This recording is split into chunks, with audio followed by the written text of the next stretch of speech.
Alright, hello and welcome to another episode of the Hartlepool United Road to Glory Youth Academy Career Mode. Today, of course, it is a back-to-back daily episode because of the fact that the upload schedule this week needs to be changed a little bit due to the fact that there's a wrestling show this weekend, a WWE show that I completely forgot about. I'm going to be straight up honest with you, I forgot it was this weekend, I thought it was next weekend. That's why I was confused. But we have to change the schedule a little bit for that. So it's another career mode today. Then Thursday will be, tomorrow obviously, Thursday, will be the first part, maybe, of the next rebuild. Hopefully it'll be a one-part rebuild, you never know, but the next rebuild will be tomorrow. Friday will be the day we do the WWE predictions. And then Saturday, I might do, I'm not committing to it, might do a career mode. I wouldn't bet on it. Probably Sunday. So that is where we're at in terms of uploads then. It is another episode, back-to-back episodes today. Plus, I kind of want to get a bit more progress done with this, so I kind of just wanted to jump straight back in. So it's my channel, my series. I'll do what I want. I've how Moise Keane here, while we've been talking, has signed for Hoffenheim, but hasn't actually turned up. Oh no, there he is now. On the graphic, he hadn't turned up. That was quite funny. I thought it was quite funny. Oh, there he is now. Yeah, okay. Well, better late than never, I suppose. So taking a look at the standings, then we only played one game, but we did lose it. Unfortunately, wasn't like based off of stats and based off of how the game actually was. Shouldn't have been a loss, but they got some lucky goals because of course they did. It's FIFA 23, so we lost 5-2 to Morecambe. It should have been a 2-all draw, maybe a 3-all draw at a stretch. We should have had a point at least out of it. They go top of the league with that on goal difference, with Gillingham second, Walsall third. They have the automatic promotion spots after the first game. Barrow, Crawley, Swindon, and Forest Green will have the playoff spots.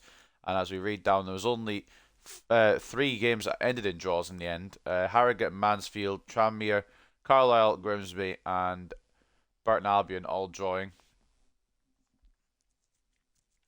And then, of course, down the bottom end, the losers of the first day. We got hit the hardest, but at the same time, it was one of those. It was one of those where it shouldn't have been a 5-2. So that's why the last episode's title is Back to Square One, because it felt like that game was back to square one. Like, I feel like we've made some improvements within the squad. We haven't actually signed anyone yet, but in terms of overalls and in terms of performances, I feel like we've improved in the squad. And then the reason it's now called Back to Square One is because we went back and lost. Not that we should have done, but we did. So let's just take the news quickly here before we go into what we've got to do today. Stockton hits 2 as Morecambe beat Hartlepool. Stockton scores twice in Morecambe in their 5-2 win against Hartlepool United. Both of them were very interesting goals, we shall say. We're not going to go into too much depth. We'll say interesting, but I don't know about fair, really. And now I've got the Carabao Cup first round to kick off proceedings today. We'll get into the calendar about what we've got to come up as well. Still got a bit of money to spend, so we may need to spend some. We've got some regions that we're scouting, but we'll keep an eye on other people as well. And then we've sent our youth academy scouts to.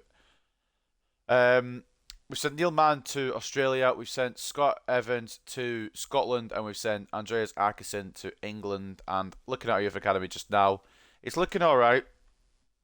A bit full. We may have to pull some people up soon or release some people that we don't think we're gonna get anything out of. I'm looking at you, Chisco Medina. But top end of things, Ayanda Smith's looking quite good. McGregor and Patterson are looking alright. We're just kind of wait. I'll try to wait on these to have their potential round out a bit more, so I know what I'm working with more than anything. So on the calendar today, of course, back to the usual formula: 4 full games, 2 playable highlights. So the first playable highlight game, or the first game of today, will be a playable highlight. It will be the Carabao Cup against Rochdale, the first round of that. We're not too fussed about the Carabao Cup, but I mean, it'd be cool to have a run in it, but I don't see us having a run in it, to be completely honest with you. We then take on Crawley away from home, which will be played fully. And this next one will depend on if we get past Rochdale. If we don't get past Rochdale, then Carlisle will be a playable highlight game. If we do get past Rochdale, we'll play the full game of Carlisle. And then the next round of the Carabao Cup will be the playable highlight game. I think it'll fall here. It usually does fall around the end of August time, and that might fall in this episode. So if it does, that's how it's going to go. Then we've got Tranmere that we're obviously playing fully. Forest Green that are playing fully will probably get battered by them because they're a ridiculous team in League Two. Obviously, you saw them last year. They got the year before they got promoted. They won the League Two title. I mean, they came straight back down in real life as well, but they're still going to be a dangerous team. And then if we don't have a Carabao Cup game, it'll be Swindon to end the episode, which we will play. And if we do have a Carabao Cup game, it'll probably be Forest Green that ends the day. Either way, we're going to get through the transfer deadline day. We may not get another scout report, but we will get some signings done today because we do have some players on the shortlist. I don't think I shortlisted everyone I was going to try and sign, but some of these are players we're looking at to sign. We're not going to sign all of them, and we made a rule that if they're over 70 rated, we won't be signing them at all because we want to keep it a bit of a challenge. So say if Mustafa Ibrahim, he's got all these good stats, but say if he's over 70 rated, he won't be coming in. It's not the Mahrez regen. We did a bit of research for that. It's not the Mahrez regen. So if anyone thinking that, I also thought that as well. It isn't. Duncan as well, another goalkeeping option potentially. And he's Scottish, so we need to keep an eye on him. And Jack Cochran, someone I kind of want to sign just for the name more than anything else. Good bit of cover in midfield perhaps. And then Joan Escobar. There was other players we were looking at, but I forgot to shortlist all of them. But the scout reports will come in for him, and we'll see who we're looking at and what we're going for there. So, out the gate though, first of all, we've got the Carabao Cup against Rochdale. I ain't really too fussed about this, like I said. So I'm not really going to go too hard in the paint for this. I may even... No, we're not going to give Garrido another chance. Sorry. We're going to give Contreras and Tshabalala the run out here. I'm not too fussed about how this goes. And we're just going to try... You know, I'll give Kay a chance. Why not? Just try and rotate it a little bit. We'll give Robbie Clark a try as well. It's just going to be fully rotated. We ain't too fussed about this. Bernard can come in. And then Marius Thomas. Roberts can have a rest. And Munoz. I don't know if Munoz will be staying on. We're still undecided on him. He didn't have a great episode last time around. And I reckon we'll go like that. Humphreys. And that's how we'll go for this one. In fact, Ronan Cash asked for a game, didn't he? Why not? Maybe a send-off. Give him a game. Hopefully it's a send-off. Hopefully get some offers in for some of these players that are put for sale. So this is going to be a team for the first round of the Carabao Cup against Rochdale. Like I said, not really a big deal to me, so we haven't gone full 11. We've kind of just rotated today. Conti in goal. Sutherland and Clark. In fact, I'm going to move Sutherland as well. We don't need Sutherland for this. Put Nkosi in. And it will give Contreras the armband. We've got Nkosi left back, Clark right back, Contreras as captain and centre back alongside Kay, Bernard as the centre midfielder, Marius Thomas playing just ahead in Cam, Wood off the left, Munoz off the right, and then Humphreys and Cash up front. At Victoria Park then, it's the first round of the EFL/Carabao Cup with Hartlepool versus Rochdale. Playable highlights on this one though. See how we go. This episode might be a little longer than the usual episodes as well because of course we will be signing players all over the place. Not to mention we will be having transfers in and out, well hopefully out of the club as well, but in the club is what I'm just on about. We've got plenty of games to go through, deadline day. It's going to be a good 3 hours, maybe towards 3 hours and a half this episode, back to the normal length for these streams. Although they're sometimes a bit long for some people to watch in one go, but they're every 2 days usually, so it's a good amount of time to catch up. If you don't want to watch it all in one sitting, understandable, they are very long to watch in one sitting. So if you want to like spread it out over a few sittings, or even if you just want to, I don't know, it depends however you want to watch it, more than welcome to. As long as you watch it, I would very much appreciate it if you're interested in this series. And I don't ask for this a lot, but if you want to, you don't have to. It's not a negotiating point. It's not something that has to be done. But if you want to leave a like, you want to leave a comment, then you're more than welcome to as well. Going to hit that subscribe button as well and ring the bell for any uploads coming up. They are usually going to be stream VODs, so if you do want to watch the stream live, the Twitch link is in every YouTube video.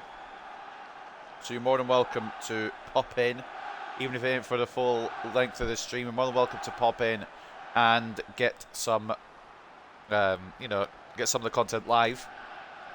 And sometimes the chat is popping, So if you are in here and the chat's popping, feel free to join in.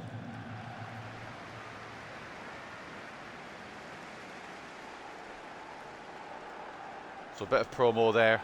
Don't usually do it a lot, but I appreciate the views and likes and comments on all the Hartlepool career mode videos so far, as well as the other videos. Every video, as long as it gets some engagement, I'm happy.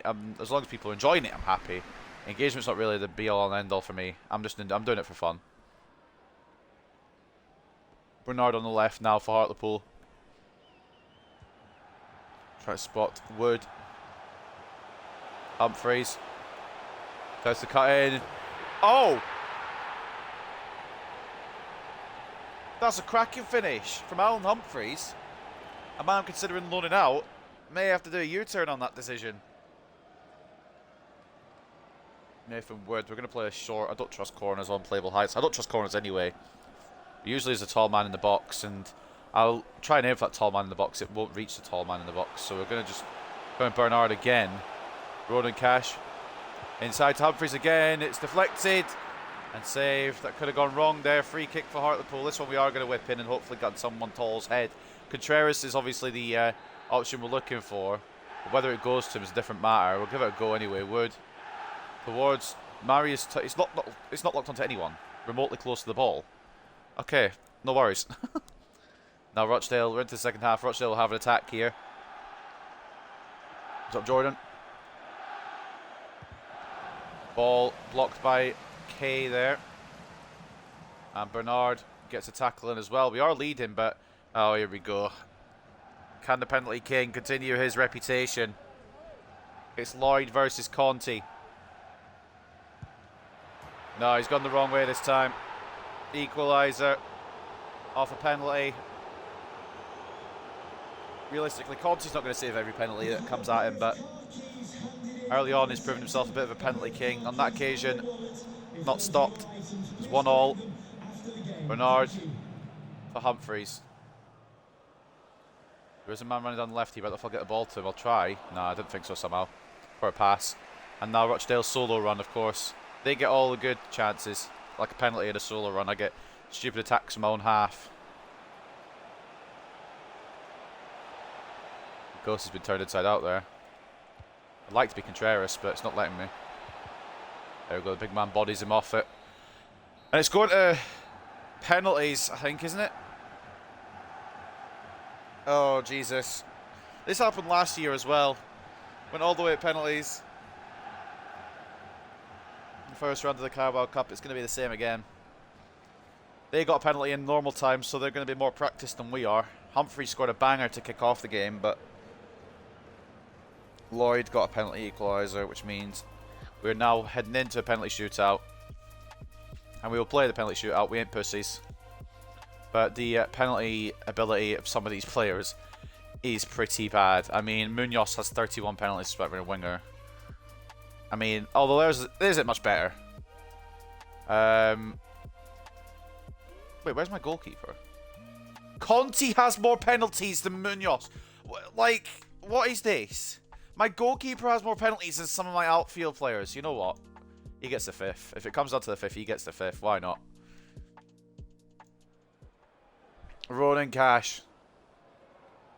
To the right. Oh my god. That's penalties for you. Lloyd again. And he goes left again. I should have known. I've done a normal penalty there with Cash. That just shows how bad our players are. Penalties. Humphreys. Down the middle. Oh, bollocks. Ball. Down the middle as well. I'm not too fussed, but the Ronan Cash penalties went free in my mind. Mills down the middle as well. It works. Seems to work. Curtis Mills. Bags. White. Conti saves. Bernard. To the left. Oh. Wait, what? Oh, no. Hold on a minute. Can I not look at... Oh, mate. I'm certain that went in. I'm certain that went in for Bernard. Conti saves. It's down to Nathan Wood. Go down the middle, fella. I swear I put the goalkeeper on it, but that's okay. Down the middle goes Nathan Wood. which means Manose of Rochdale. I'm fully convinced that a Bernard penalty went in, and it won't let me check it either. Can Conti save again? No, it's down the middle. Bollocks. And Corsi. Down the middle. Beautiful. Just down the middle seems to be the way. And it's down now to Mansour. Drama to open episode 2. Mansour versus Conti. Oh, that's a cracky penalty. And now the man himself. Tiziano Conti. Can he do it down the middle? Oh, he's a goalkeeper. Realistically, it was never going to go in, was it? I hate this penalty shootout. We're going to lose now. Odo. Conti again! Oh my days. Rafa Contreras. No power on it, please. Just down the middle, no power. I'm hitting it. I'm hitting it with no power. The penalties from these players are shit. I can't do anything. The penalties are so bad. Conti keeping us in it. Martin Munoz. Right, I'm just going to do this as little power as I can. No, like genuinely. What? I can't score with these players. They're so shit. Malarkey. Conti again. When is it going to end, Robbie? Can I just put it with no power, please? Okay. Please, just tap it in. Oh, but the one time it was actually going to go in, it stays in the middle. Conti versus Graham. Conti versus Graham. It's Conti again! No, I need to take a minute. I need to take a minute. What is going on here, boys? We're going to have to go around the whole rotation again. I think everyone's taking a penalty after Clark. Oh, just give me a minute, boys. Fucking hell. Clark, just tap it, mate. Just tap it lightly. Nice. Down the middle, tap it lightly. That's me tapping it lightly, by the way. That's me tapping it lightly. And it's down to the goalkeeper for them. Surely he misses if my goalkeeper misses, right? No, he puts it in. Of course he does. You know what? That's fine. I've had enough. He does 3 bars of power, and it's controlled into the bottom right. My goalkeeper does 1 bar of power, and it goes over. I don't get it. Whatever. I mean, I didn't want Carabao Cup anyway, but still. I just... That's the stupidest game I've ever played.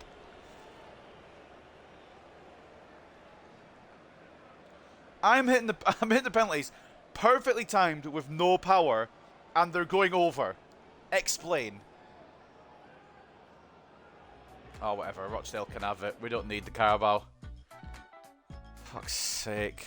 Conti was cracked for so long, and it came down to this. Craven putting it into the bottom right. Realistically, it was going to go in at some point, but there's a reason we call Conti the penalty king. Oh my god.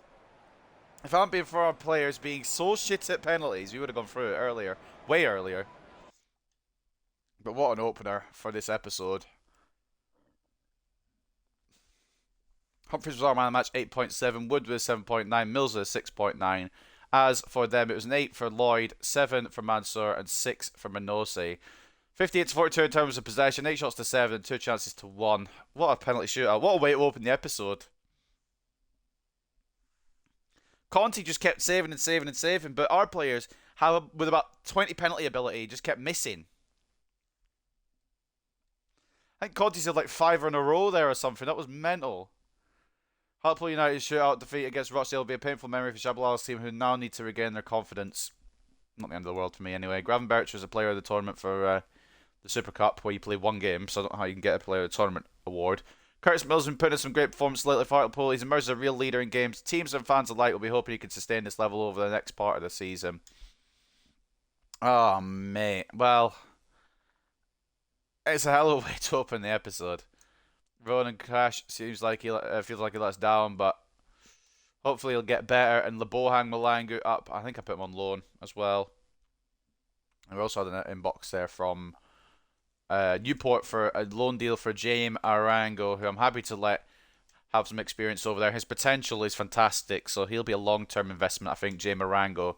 But at the moment, he will go out, hopefully, to Newport. And here come the reports then for some of the players we were looking at. Max Schmidt, who is 63 rated, 18 years of age, promising, could be alright at this level. Jack Cochrane is the one I think I want, but we'll keep an eye on who else we've got here. Mustafa Ibrahim, 66 rated, off the right, could be quite fun to use as well with a bit of speed on him.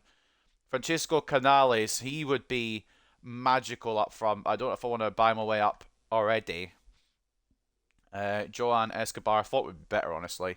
But he does have a second wind trait, so we'll keep an eye on him. And then Logan Duncan, purely because he's Scottish, he got a scout. Maybe a good backup to Conti, perhaps. He's 6'5". So we'll put these all on the shortlist if they're not already. I think they are already, actually. They should be if I've scouted them. So we're going to sign, not all of them. We ain't going to sign all of them. We ain't going to go signing crazy. But we'll sign a couple of them. And I think Cochrane is one I really want to sign. And I'm also going to say between Ibrahim and Canales. I don't really know who else. I kind of want Duncan as well. Okay, I kind of want all of them. But I'm not going to go for all of them.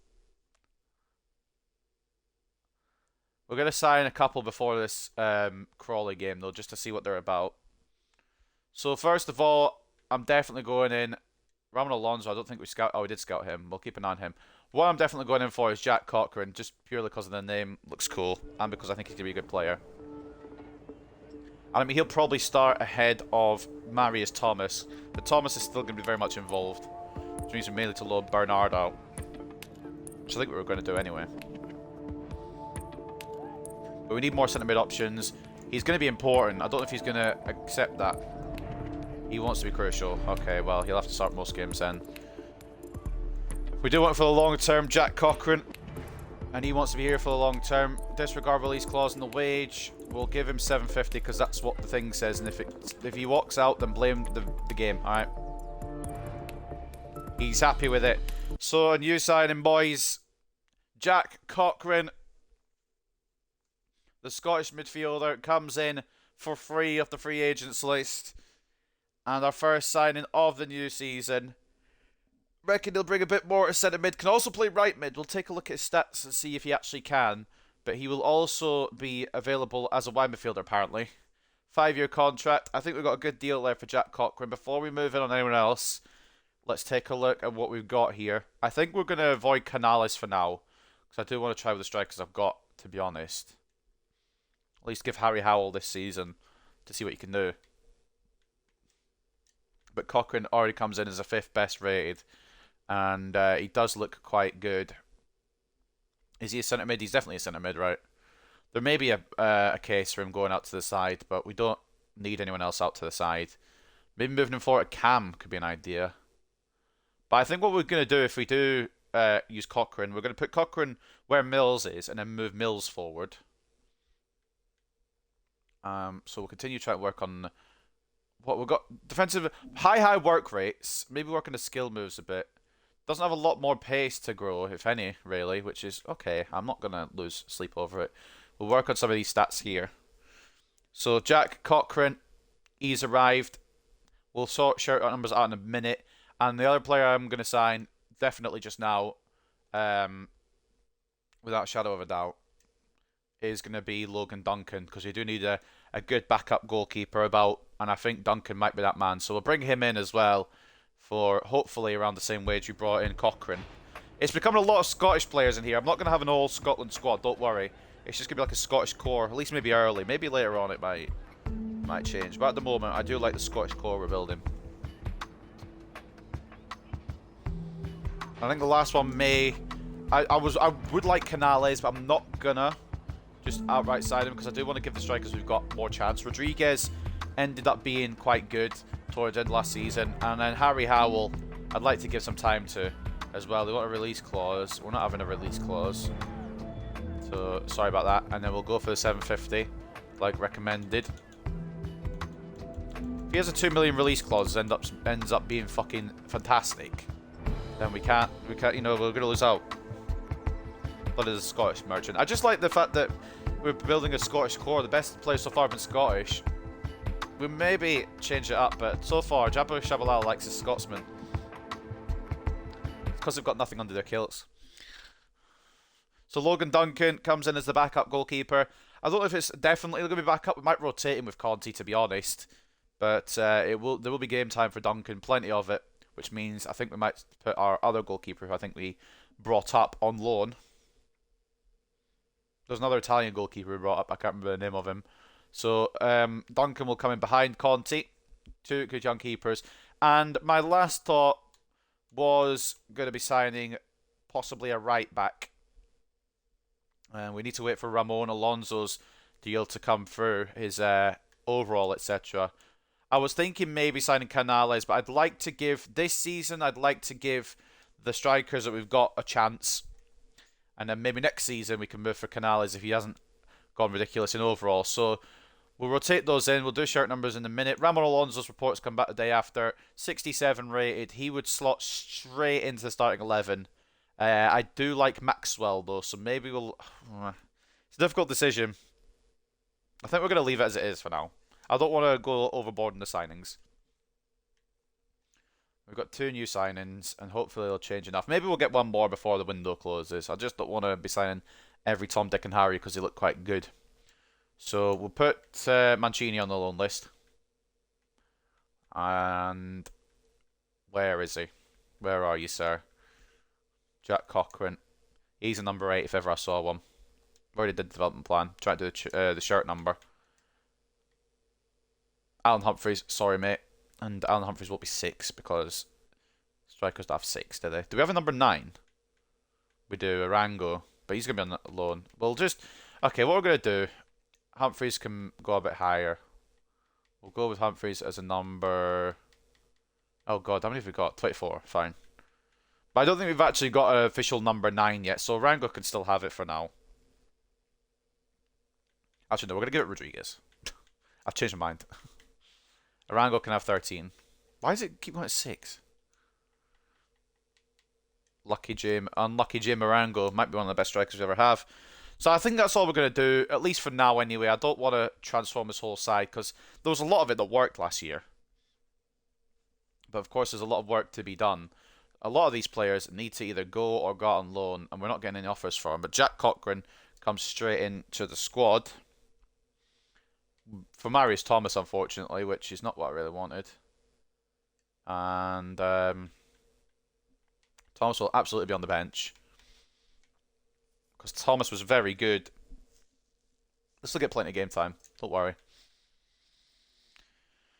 We're going to Contreras and Galloway today, just to see what it's about. McDonald's on the bench. We need a win over Crawley. I know that much. And Howell and Rodriguez. I think that's the team we roll with. Give Cochrane his debut. And put Moffat on the bench. In fact, no, we'll start Moffat. Need to give him a bit more game time. So looking at that team, then we've got Crawley up next. We know what we've got. We know what they've got. Are we going to be able to hold them off? We've not given the goalkeeper his debut today, Logan Duncan. We'll give him a game at some point in this episode, or maybe even 2 games at some point in this episode, but not yet. Conti in goal today. Sutherland as the left back and captain. Moffat as the right back. Contreras and Galloway will be the centre backs today. Cochrane will be making his debut in that centre midfield spot behind Curtis Mills, who's had to move a bit further forward, but I think he'll like that. I think he'll be happier to be involved in the attack a bit more. Palacios off the left, Roberts off the right, and then Howell and Rodriguez will lead the line. We're at the Crawley Stadium that I've forgotten the name of, so I'll have to Google it again. But we need to bounce back off that Morecambe loss, as well as that devastating penalty shootout where Conti became Superman for a little bit. But ultimately, we came up short because I don't actually know why. I felt like 2 of my penalties went in and they weren't in somehow. I don't know. But I'm not really fussed about the Carabao Cup anyway. I just feel a bit bad for Conti, who put on the fucking performance of his life. So it will be Crawley Town versus Hartlepool. First full game of this episode. Real Madrid got Bellingham. Of course they fucking did. Real Madrid are going to get everyone.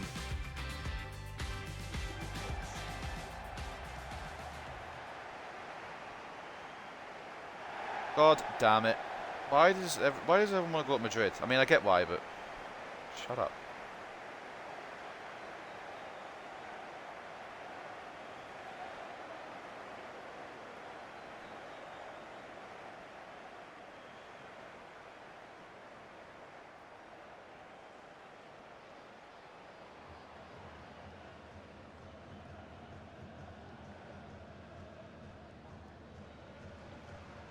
Oh, well, we don't want to lose this game as well.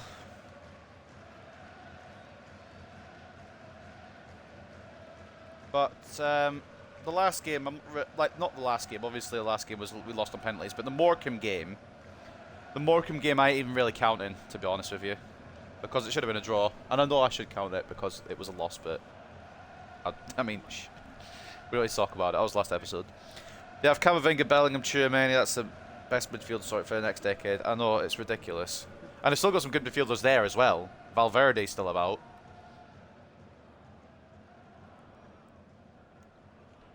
They have a super team for ages. I was hoping Bellingham would come to us, to be honest, but it was always an outside chance rather than a full chance. It was either Madrid or Liverpool, I think, were the main front runners. I know we were in potential talks, but never really deep talks.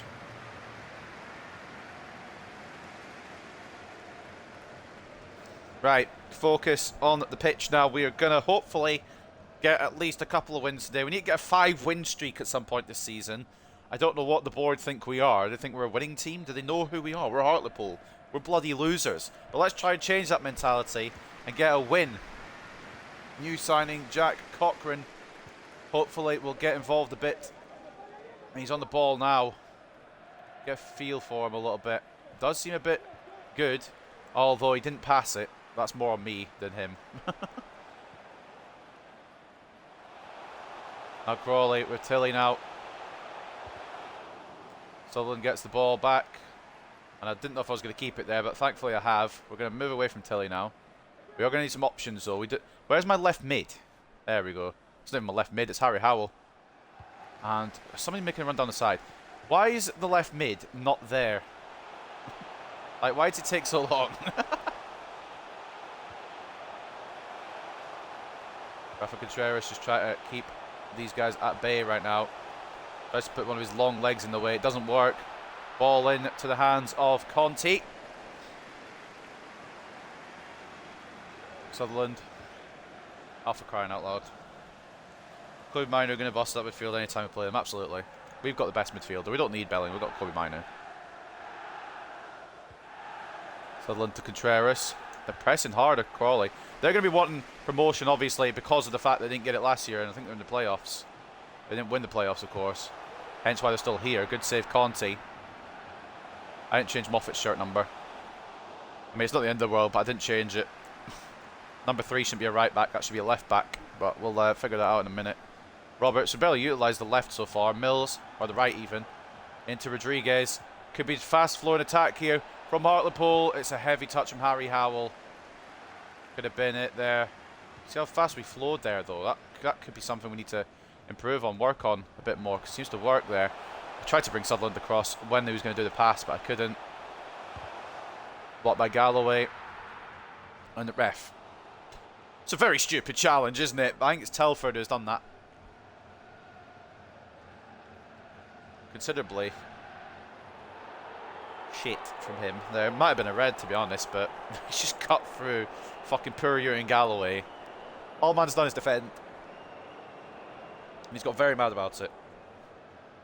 I'm drinking Coke, so if I have hiccups, that's why. Because whenever I drink fizzy juice, which is very rare now, I get hiccups. Bloody annoying is what it is. Mills. Cochrane. Hopefully going to be one of the puzzle pieces. Oh, you fucking... Well, always going to be one of the puzzle pieces that puts the midfield together, but the passes seem to be delaying. I don't know if it's him or if it's the game. Harry Howell's taking a heavy touch for no reason.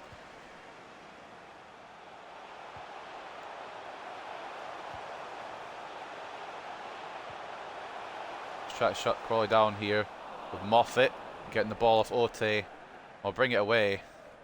Mills is going to have to do a bit more running in his new position, but I think he relishes it, really. Rodriguez, I know he ran back to stay on side, but my God, did he have to run that far back? Tried to find Cochrane there, didn't work. Moffat, we have to deal with Ote again. Hasn't really worked. Why is Contreras up this side? Oh my God, lovely little rebound attempt there for Crawley, but a good save from Conti. He was aware of it and awake to it.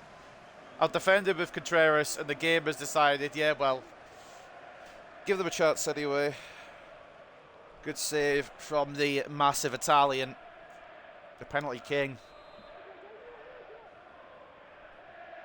Doesn't save every penalty, but he saves more than he doesn't, so I guess the penalty king moniker for now. That should be a catch for Tiziano Conti. Who rolls it to Rodriguez. I don't know why he's so far back. Mills. Can't lie, Rodriguez does look a bit weird with the number 9. Moffat's made a run here. But he's got nothing on and he's not that fast, so... Wasn't exactly going to be the next coming of Messi there, to be fair. But did see a bit of room ahead of him. Contreras comes in with a very good tackle. I'm hoping we can get him rescued this year after the ACL injury. Rodriguez into Cochrane. Try to find a way through, but Mason saw him coming. Yep, I'm hoping we can rescue Contreras' career a bit. Galloway versus Telford here. They wouldn't let me tackle. That's a cracking save again from Conti. Contreras closes it down. His possessed was Roberts though. Don't know why he's so far back in the first place, to be fair, but... Okay, do. Ref, linesman, anything? Anytime you want to put out your flag there, mate, that'd be magic. It's a magnificent finish, apparently, but, like... Did the linesman have the day off?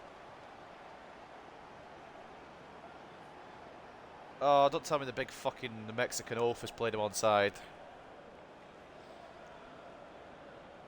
Apparently, it's onside somehow. I think it's Contreras.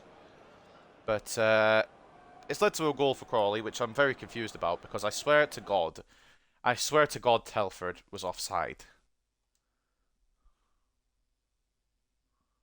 It wasn't Telford and it wasn't offside. It wasn't even remotely close. He's made the run for it at the perfect time. Contreras has kept him on. I think actually Galloway's kept him on too. Goal for Crawley for Appia. We've seen Appia days. Funny. I feel like we don't deserve that. Not that we've made anything attacking really too much, but defending wise, I think we've been very good, and I don't think we deserve to concede that. Palacios. Oh, just any option, please. Any option. Anyone want to make an option? Commit Galloway here like an idiot. Moffat cleared up though. He looks like a good little player to back up Maxwell, or even to maybe overtake him at some point. Rodriguez doesn't get the touch in his possession. And now I've got no right back because Moffat committed to making a run. Ote ball in, header. I honestly thought that had gone in. And if that had gone in, I would have been mad because who the fuck scores a header from that range in League 2? Appia nearly got second of the day, but it is just past the post. I mean, the game is expecting playoff fight from us. I'm not expecting playoff fight from us. I'm going to be straight up with you.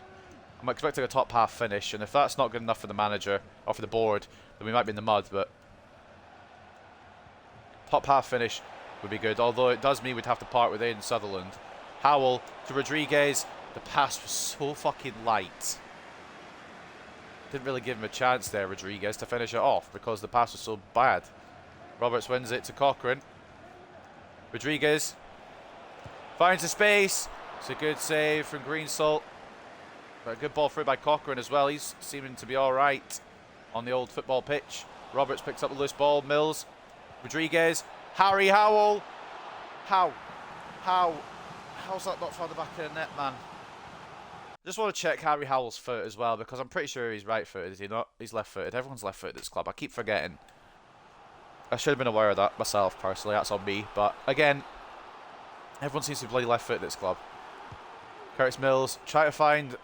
Well, it was actually aimed for Contreras, but you go for the smaller player there, video game. Roberts doesn't head it in the right direction. And now Crawley have another chance to go for an attack here. Mason getting outstriked by Contreras. And that's the perks sometimes of having a huge Mexican defender at the back. Rodriguez to Mills. Spots Cochrane here. He gets tackled quite nicely. It will be away by Crawley again. Now, I don't mind this being down just 1-0, although the ref might give him enough time for 2-0, which would be annoying. Ref, I mean, you could give him the foul, but the half's over, right? Like, offside, surely. So we've forgotten time, and we've forgotten offsides in this one. Got it. Understood. 1-0. Realistically, it probably should be 1-0 Crawley, but at the same time, we've struggled a little bit. Crawley, again, are going to be going for the title probably this time around because they were in the playoffs last year and had a great season. So I'm not surprised that Crawley would give us a tough test. And I'm always going to feel hard done by every result that doesn't go my way, obviously. But I feel like I'm a little hard done by there. So, but we're not conceding 5 yet, which is a good start. Sutton 1-0 up over Newport. Northampton 1-0 up over Gillingham. Colchester drawing 0-0 with Stevenage. Walsall drawing 0-0 with Harrogate Town. Mansfield drawing 0-0 with Rochdale. Swindon drawing 0-0 with Cambridge, who I didn't realise got relegated, but they did. Forest Green drawing 0-0 with Burton Albion. Tranmere Rovers drawing 0-0 with Grimsby. 1-0 to Carlisle over Crewe. 0-0 between Morecambe and Wimbledon. And Salford and Barrow drawing 1-1 at the break. And we are 1-0 down, for anyone who's want to know the score here. It probably is the right decision to have Crawley be 1-0 up. Or not maybe decision, but it's the right result so far to have Crawley 1-0 up. But I just feel like it's a bit difficult sometimes. Maybe I'm just not good enough. Who knows? Maybe I'm just not good enough at the game yet. Or maybe this team's not good enough yet. I don't know. 53 to 47 in turns possession, 8 shots to 2, and 2 expected goals to 1.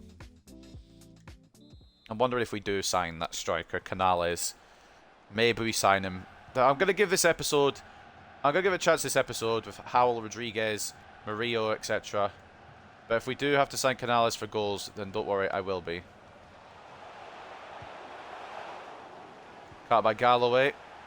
And Moffat just about gets it. It was a risky pass. But it worked. Moffat's making the move here. Rodriguez. Curtis Mills being picked out very nicely. Cochrane. I tried to get on one more, but it's come to Harry Howell, who I probably shoot with about 3 years ago. Fended away, however. Cochrane can't win the ball.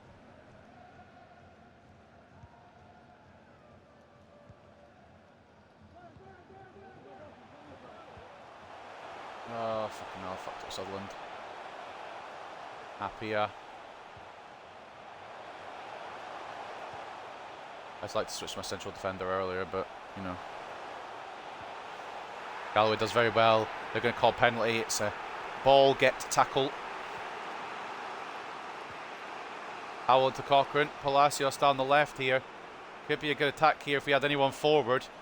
Unfortunately, Palacios is limited on options. Cochrane. Ball into Harry Howell. No, I think we might need the striker, boys. I think we might need the striker.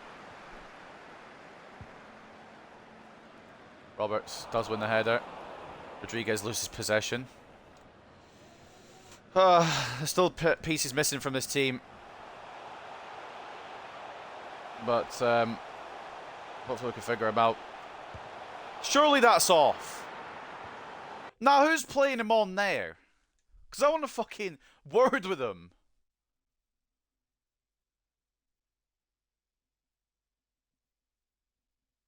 Fucking, I think it's Moffat. Fuck's sake, man. We have brought it away, though, thankfully. But that looked very, very offside to me. It shows that my vision isn't as good as I thought it was. Rodriguez. Through to Harry Howell. Please equalise. Please equalise. Thank you. Harry Howell makes it 1-1. If you beg enough, your striker will end up scoring.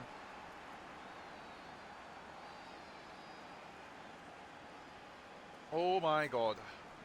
Why did it feel like we have to fight the whole world to get a goal? Rodriguez does have the pace. Harry Howell did have a bit of room and took the shot in perfect amount of time. Contreras and McDonald is something I will happily do. Not Contreras has been bad, but because I do like McDonald. Contreras has had a decent game today, but he's tired, so we'll bring him off for McDonald for now.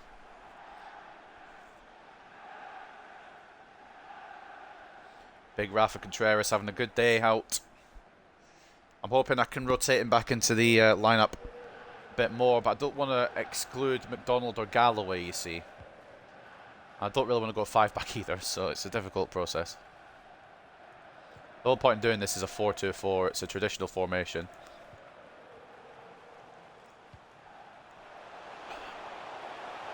We've got to stick to regardless. Ote, I thought he was going to dribble off the pitch then. I wonder what he was doing. Ball in. Into the hands of Conti. I thought McDonald might have had a bit more of a chance to header that, but didn't win the header, but it was a save anyway. An easy catch, to be fair. Howell's getting surrounded here. Spots Mills. Roberts may have the room to run here. Oh, I say it's a stupid heavy touch. I've done the heavy touch that time, so I can't really complain about it. Like, it's a stupid heavy touch when I don't do them. When I do them, I mean, it's still stupid, but I've done it, so I can't blame anyone but myself. McDonald coming in, dominant. The dominant Scotsman on that left centre-back role, and now Sutherland has room down the left to make a manoeuvre here. Harry Howell inside. He's going to need a bit of help. It's coming from Jack Cochrane, who couldn't be found. And now Crawley go again with Dominic Telford here. It's blocked by Moffat, but somehow will nearly bounce back to the Crawley striker. You love that, don't you? Moffat into Mills. Rodriguez could find Harry Howell again if the ball would like to leave my feet when I press the Y button. Unfortunately, it didn't. And now the ball is back in the possession of the home side. Made a tackle with Galloway, but didn't get the ball. And the ball is through. Good save, Conti. Still wondering where that flag is. Let's get my Nando's and re-equalise. Let's bloody go, yeah. Harry Howell. And I'm wondering if Marius Thomas might be the extra energy we need. I think we're going to do that substitution. We'll maybe bring on our striker as well. Ramon Murillo always seems to strike well late on. So we'll do that, and then we'll bring Cochrane off. Decent debut from him, and we'll swap Mills and Thomas about. And we'll see if we can find a winner here. Whether we deserve it or not, it'd be good to find one. Double substitution, then Murillo and Thomas for Howell and Cochrane. Decent games for both. Howell obviously bagging, and then Cochrane being a bit of a presence in that midfield. I quite like him early on, but might need to see a bit more from him, although it is his debut, so we'll give him the benefit of that today. Palacios to Mills. I knew it was going to be a heavy touch there. I was just trying to control it so it would stay in my possession. Roberts into Thomas. Murillo. Rodriguez. Why did he take forever to shoot at Murillo? Oh, it doesn't matter. Instant impact off the bench. Ramon Murillo. It's 2-1 Hartlepool. Have that for your rebound goals.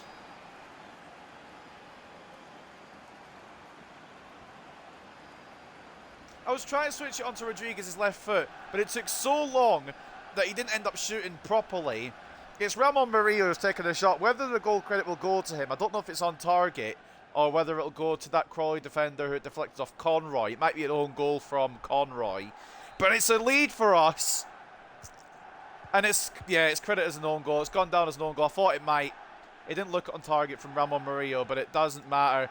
The ball has found a way into the Crawley net. We just need to hold on, which we're not very good at, but we'll give it a go.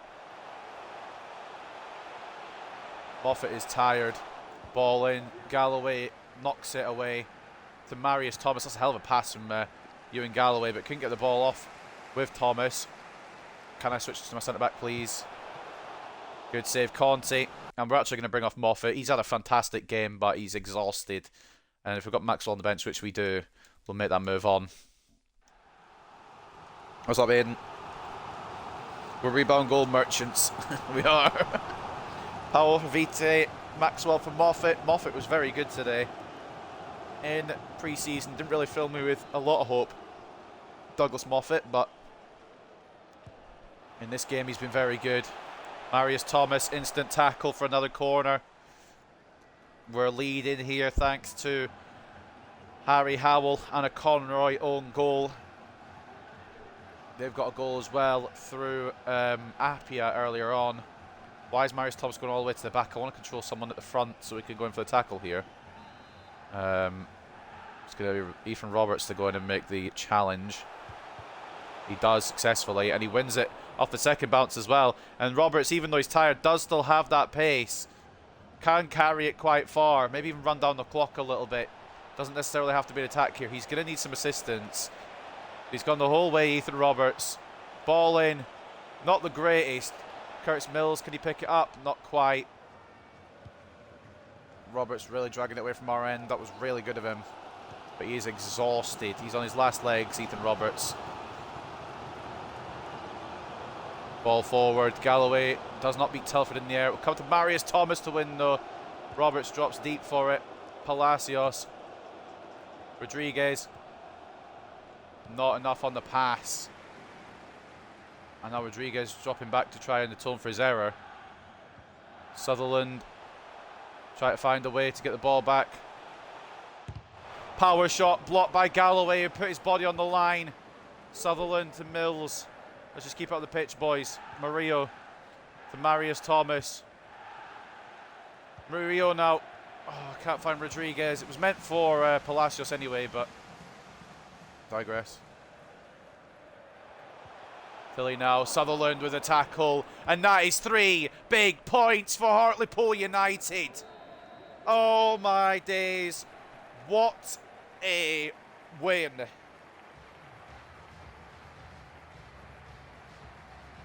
I don't know if we deserved that. Probably not, based on the stats. But we fought through. We've ended up getting a victory. I'm away to start my Leicester career mode. Best of luck with it, mate. Leicester's a good rebuild idea maybe down the line as well. I'm going to try. I've got a few teams down now that I want to do, or that I'm going to do. But the main one is going to be happening tomorrow, and I've already decided who we're going to go for that one. Harry Howell bagging, and then the Conroy own goal was what gave us the win. Sometimes you got a scrap, and sometimes when you scrap, you win. I just want to take a look here at the own goal. Is it an own goal? Does Murillo shoot us off target? I actually think the Murillo shot is going wide, you know. I think the Murillo shot would have gone wide. But that's okay. It's bounced off Dion Conroy and ended up in the back of the Crawley net. And it is a 2-1 win over a big possible playoff rival if we're aiming for that, which the board want us to. It was a scrap, but it was a victory. 51-49, 13 shots to 7 in favour of Crawley. We had 3.1 expected goals, 2.8. But we have the most telling stat of all, and that is the 2-1 victory at the top of your screen. Man of the match goes to Ewan Galloway, and I can't even fucking dispute it. He was a rocket at the back today. And that power shot block at the end kind of made it for us, kind of made the game for us. Fantastic from Ewan Galloway. Tiziano Conti, after letting the early goal in, fixed up and looked sharp. 9 shots with 8 on target. And, 13 shots with 9 on target. If I could read, I'd be a reader. 8 saves, only 1 conceded, but since then he popped off in the back of our net, and fantastic display from him as usual. We've come to expect it from Tiziano Conti. The assist to Carlos Rodriguez at a 7.5. Curtis Mills, another solid performance. I feel like Cochrane deserved better than what his rating's going to say here. 5.9, he was nowhere near a 5.9. Quite enjoyed using him, and I thought it was quite good, so a bit of a critical rating there, but we ain't going to fucking dwell on it because I thought it was quite good. The other goal coming from Harry Howell and a 6.6. I played chances, eventually put one away, and that's what matters the most. And then for the man of the match for Crawley, well, man of the match overall apparently, was Tilly, 7.9. Mason also a 7.9. Some good ratings here for Crawley despite being on the losing end. 7.8 and an assist for Gladwin, 7.7 and a goal for Apia. And then Conroy, of course, may have got a 7.4, may have had a decent day otherwise, but was the reason that his team lost today. As you can see there, own goals won. And it means that we get a big 3 points on the board. Thank God for that. Real Madrid in advance talks to sign Jude Bellingham. I saw that, yeah. God damn it. They're going to have the Jordan said it as well. They're going to have the midfield of the future for the next decade. What game number is this? That was game number 2. So we've got 4 more to go. 1 will be a playable highlight and 3 will be fully played. So, plenty of time yet in this stream. First display from Douglas Muffet, who had a very good display in my opinion. Does that encourage you to try more young players? I believe in our young players. All our players are young players. That's all part of the career mode.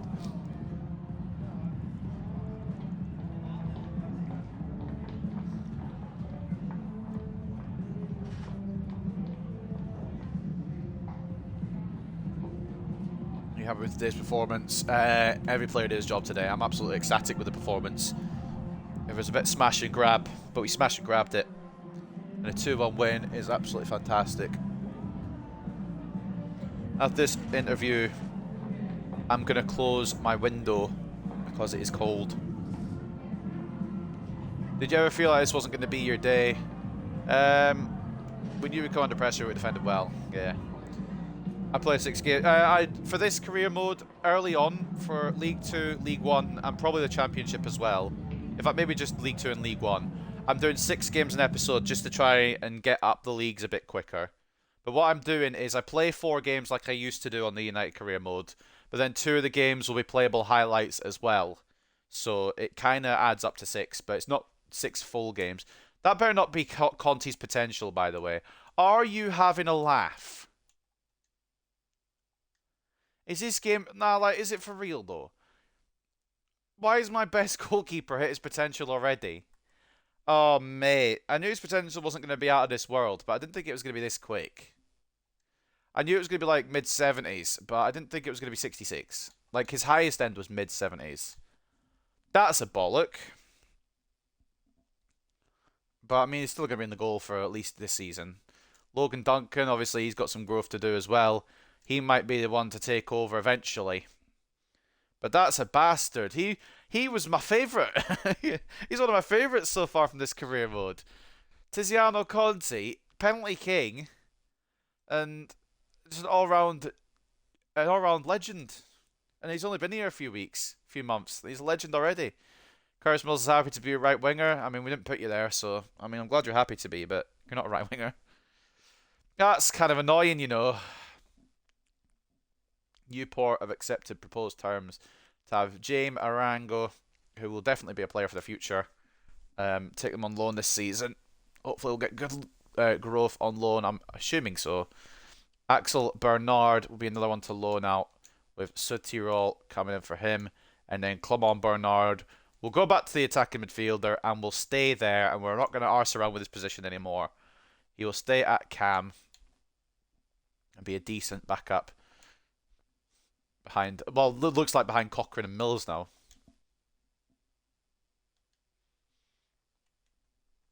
Of course, Thomas will be about as well for one of those spots. I feel a bit bad putting Marius Thomas to the bench, but we've got some good players here, and I think maybe one of them, I mean, with the stamina, one of them will start today anyway. I think it'll be Bernard we try today, because we tried Thomas last game. But yeah, I'm a little bit bummed out about the potential of Tiziano Conti, because I knew he wasn't going to be a long-term goalkeeper. But I thought it was going to be at least like season 3, season 4.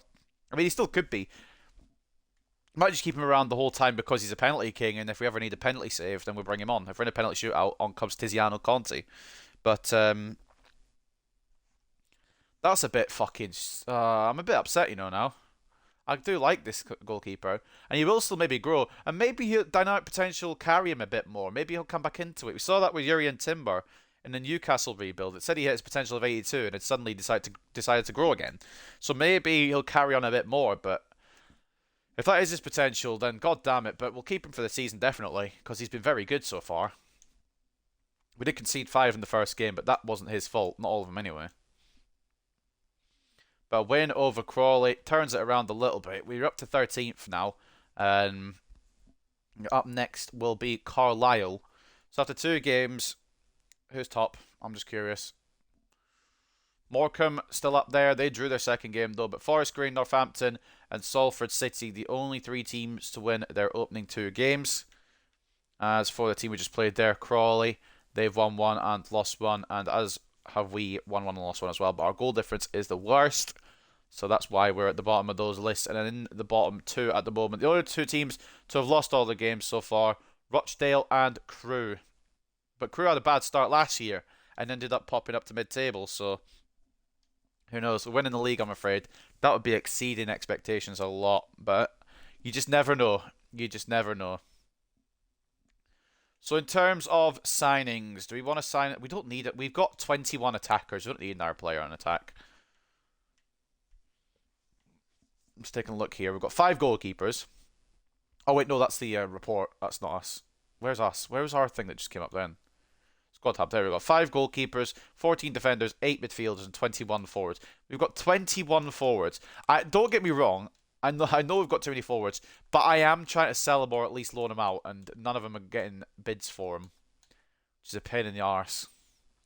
Some of them will be out here, but I think it's Murillo, Howell, and Rodriguez will be the main three strikers. We're a winger factory, apparently. We try to get some of them off the list as well.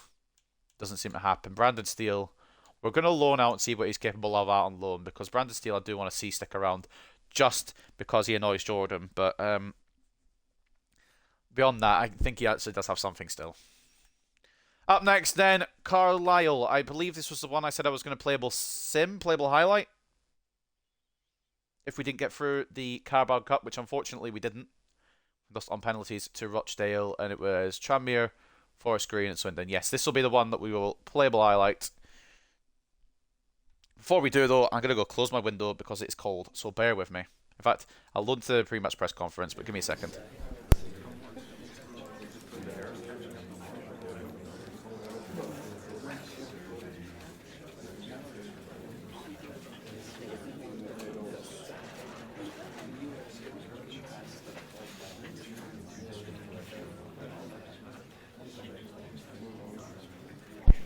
Will you make changes now? Changes to what? What did it say? I'm guessing changes to the lineup after the last game or something. Usually says that, so it won't be surprising. We're ready for Carlisle, I reckon. We were the better side and deserve the victory. I don't know about that, but we got the victory. It's all that matters. Quiet window so far. We're still planning to bring in any new faces before deadline day. Maybe one more. We'll see how we go out of this episode, but maybe one more before deadline day closes. It's about the right players, but we'll maybe get one more. Canales is obviously the main front runner, but I don't want to sign another striker. I'm happy with the strikers I've got. Sign the real Bellingham, Joe Bellingham. I would, but we know the rules of this series, so I can't. How's the team be struggling? I don't think we have, really. We lost to Morecambe, yeah. Penalties to Rochdale could be helped. And then we beat Crawley, so I don't really know why. I don't think we've been struggling, really. We've only played 3 games of the actual season. Of course, we played pre-season as well, but that doesn't count. I don't think we've been struggling, personally, but the media want to spin it any which way they want. That's fine. So up next, Carlisle. Before we go into that news, Curtis Mills has been putting in quality performances. We've already seen that one. That was the one that we saw earlier. Howell scores the first goal this season. Howell scored for the first time this season to push Hartlepool United to a 2-1 win against Crawley. Who will make the biggest impact as a striker in 2023? I don't see any Carlos Rodriguez up there, to be honest, but that's just me. Robert Lewandowski, Sadio Mane, Lautaro Martinez, and Kylian Mbappe. No Haaland. Interesting. Team of the week, we don't have anyone there, unfortunately. Maybe we should have, but we don't. What's the future for Bernard? He's going to do that article again where he's switched his position for the 19th time, but he will be attacking mid, and we're keeping it like that. So up next, Hartlepool versus Carlisle. Playable highlights. We're going to rotate the team a bit, of course, due to stamina. Sutherland's hit 71. I'm getting a bit concerned that he's going to outgrow this club quicker than I thought. And again, like I said, if we don't get promoted out of League 2 this season, we won't be able to keep a hold of our captain. I'm trying to find someone here. There he is. Big man. It's a bit of an interesting defence. In fact, I'm going to keep Pedros on. Give Galloway a full rest because I'm going to be playing with him next. Marius Thomas and Bernard can come in. Roberts, yep. Rodriguez, yep. In fact, Rodriguez, no. Murillo can come in. Howell, yeah. Palacios for Wood. And I think that's how we'll roll for this one. I do want to kind of get some more of these players involved, but some of them are going to be going, hopefully. It depends if we get the offers. It'd be great if we could get the offers, but the game doesn't want to give us it sometimes. So Hartlepool United versus Carlisle United at Victoria Park. Conti in goal. In fact, actually, you know what? We're going to give Duncan an opportunity. See what he's capable of. If anything, this might be a risky business strategy here, but he does look quite good off the stats. And his potential might be higher than Conti's, which is kind of concerning because I quite love Conti already. Tiziano Conti is one of the favourite goalkeepers so far, which isn't a big bar to set, but I did really like him, and he's a penalty king. But we'll try Duncan in goal today. Sutherland and Moffat as the fullbacks, so Sutherland as the captain, Contreras and Tshabalala as the centre backs. That's a pairing for disaster, but hopefully we can hold on with it. Bernard centre mid, Thomas, Cam, Wood off the left, Roberts off the right, Howell and Murillo will start up front today. At Victoria Park, like I said though, it's Hartlepool United versus Carlisle United. Playable highlights are underway.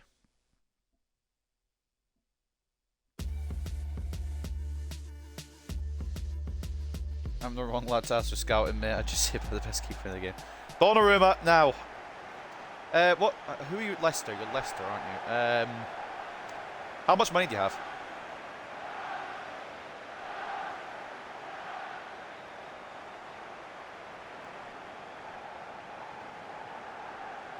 That would be the question I would ask first. What's the budget looking like?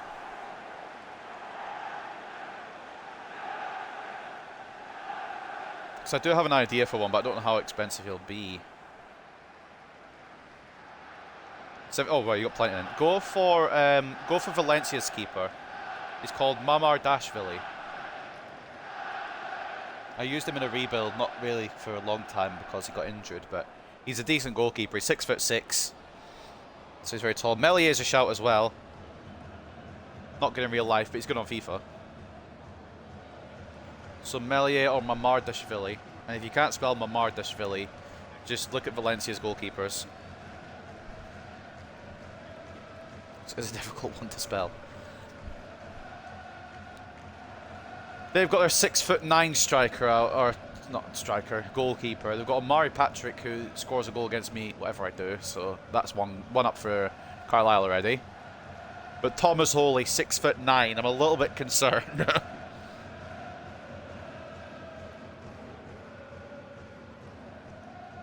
It depends if you just want the goalkeeper as well, or if you want to sign any other players on top of that. But if you want just a goalkeeper, maybe go for someone big like Ramsdale, maybe. But if you want to spend on other players, go for somebody like Meslier or Mamardashvili. Right. Playable highlights against Carlisle. They've got an early attack, and it's with Omari Patrick. I've got to run after him with fucking Mashengu Tshabalala. Patrick closed down by Contreras. Ball's come back through. Good save from Logan Duncan. Good start. Holy shite, he's tall. Get it, Holy. Oh, mate. To be a comedian, pal. It's really good. Sutherland. Well, where is he going to go? I was hoping it would go to Bernard, to be fair, so at least it went in the right direction. Murillo. So many players. Roberts, try to find Murillo again, but there's too many players there. Let's try and get through. They get solo run, we get crossing opportunity from our own half. Where's the crossing opportunity? We're in our own fucking half. Bernard. Inside to Harry Howell. Ethan Roberts. Do need a striker here to play it to. We've not got one. Thomas. Howell. Roberts. A bit of patience here required. Thomas. Wood. Ball inside. Was meant for Bernard. Has completely missed its target, as you can see.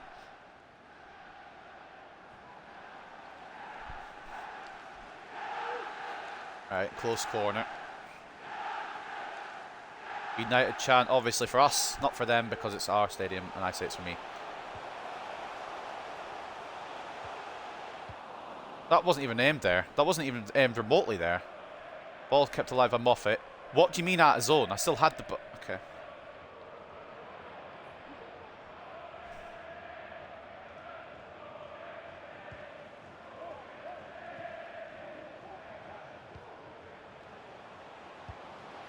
Ball in. The shot wasn't even allowed to be finished.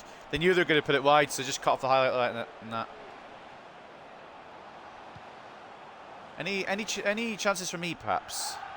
Any chances for me, perhaps? Just asking for a friend.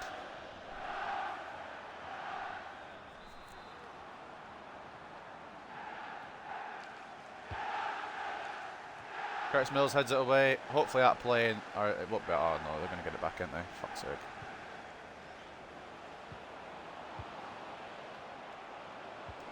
Rafa Contreras just booting it clear. And that's out of zone. If mine was out of zone, thank you. Oh, come on! Where's my opportunity? I've only got Tshabalala back as well. This is a dumpster fire. Oh, for fuck's sake. What a save by Duncan. Can we get a chance now? Are you fucking me? Where is my opportunity in the second half? Jordan Gibson with a late penalty, and it's gonna. I hate this fucking game. I'm getting nothing this second half. Oh my god. Playable highlights can suck themselves.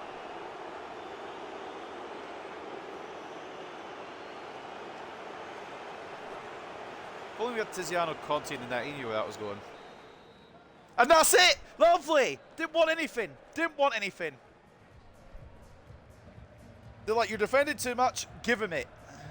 Oh my god, I got nothing that second half. This game is a fucking piss take.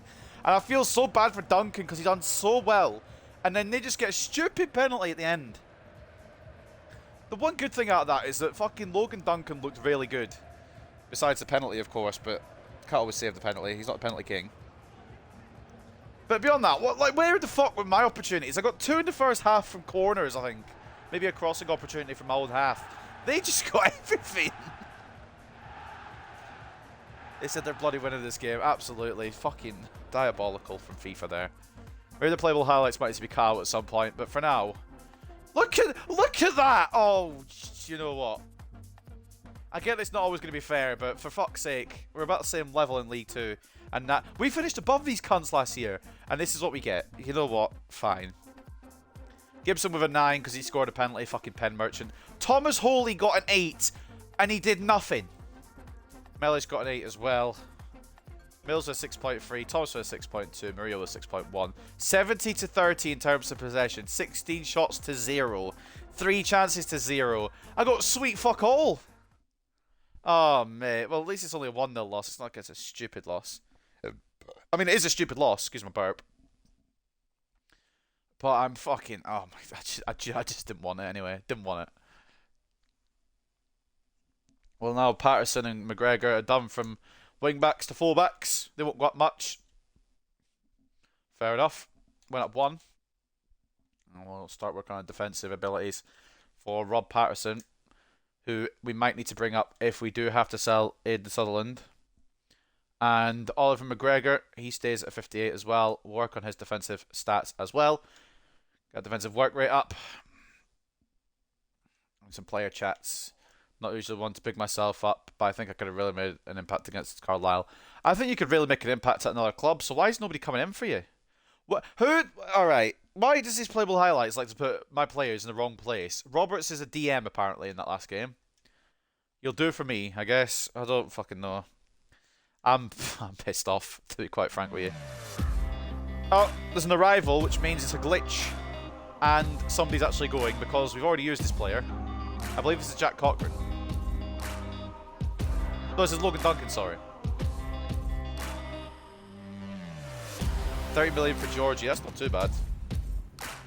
Good little laugh for that. And he's 6'6" as well, so he's tall.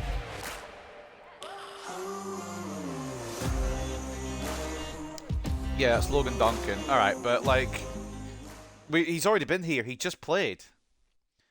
It's the Jamie Arango deal, or the Jamie Arango deal going to Newport for the season, which is absolutely fine. Give him a good chance to improve. And then a Bernard loan agreement for Axel Bernard from Südtirol. Cook, you can fuck off. Exactly. I think you could make a difference away from the club. So, I'm trying to think. We do have 2 releases we can use. How many real players do we still have? Cook might be one that we just say bugger off. I just wish all the real players would go away. Honestly. Bro's getting introduced to leave. Oh, mate. So stupid. I love that glitch where you sign someone and it means someone else is leaving. Okay. Late drama sees Gibson seal Carlisle win. So fucking stupid. We just weren't bloody allowed anything. Very stupid. Gibson snatched the win against Hartlepool after his dramatic late goal edged Carlisle 1-0 ahead. I got nothing in the second half. And I stopped them in every situation. And then they were like, all right, give him a penalty. Callum Cook is very annoyed, which is fine, because he should be here anyway. Looks like Callum Cook, the Hartlepool attacking midfielder, has fallen out of favour with his manager, Tshabalala. After another match in which he didn't make the team sheet, the 26-year-old faced the assembled press and tried to give a diplomatic response to a provocative question about the manager's selection process. Callum Cook said, he's the boss. If that's what he thinks is right for the team, then that's fine by me. Alright, bet.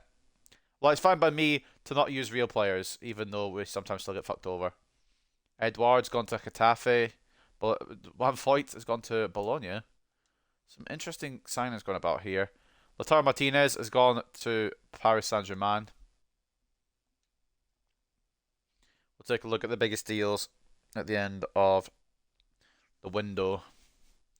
So up next then, Tranmere versus Hartlepool. Little save over. I can't believe we've been scammed a little bit there by Carlisle.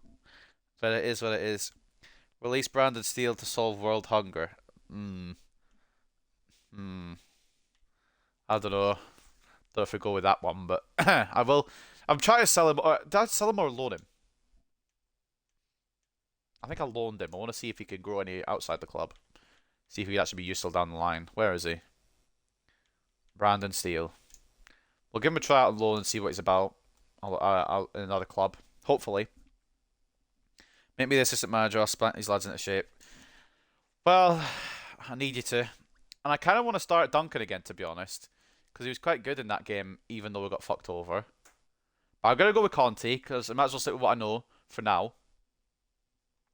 And I think this is the team we're going to go with. I think actually Maxwell's going to come in, because he's not had a lot of game time this series and so far. Even though Moffat's been good, I do want to keep the man named Maxwell involved. But the rest of the team is fine. We'll go with that and see what's possible.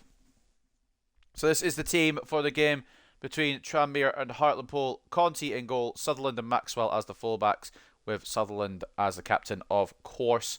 Contreras and Galloway, the centre-backs. Cochrane, centre-mid. Mills at cam, which I think might actually not suit him as much as being back in midfield, but we'll keep going with it, see what happens. Palacios left wing, Roberts right wing, with Howell and Rodriguez up top. It is Tranmere versus Hartlepool. I don't know what the stadium name's called again, because my brain doesn't work for longer than a day. So without further ado, Tranmere versus Hartlepool. Let's get into it. You need a left back. I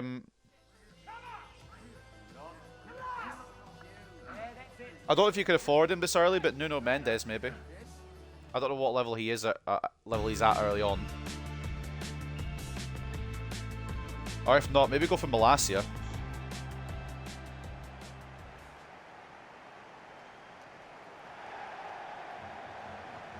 He's fast and he grows well.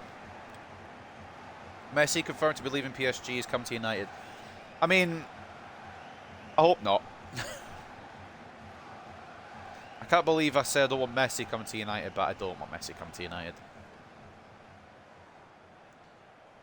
But I reckon he'll go to Saudi Arabia or back to Argentina. Got 50 million. Yeah, you should be able to get Mendes or Malacia then. One of those would be good. They're fast, technically sound. Malacia is good on FIFA. Maybe not as good in real life, but he's good on FIFA.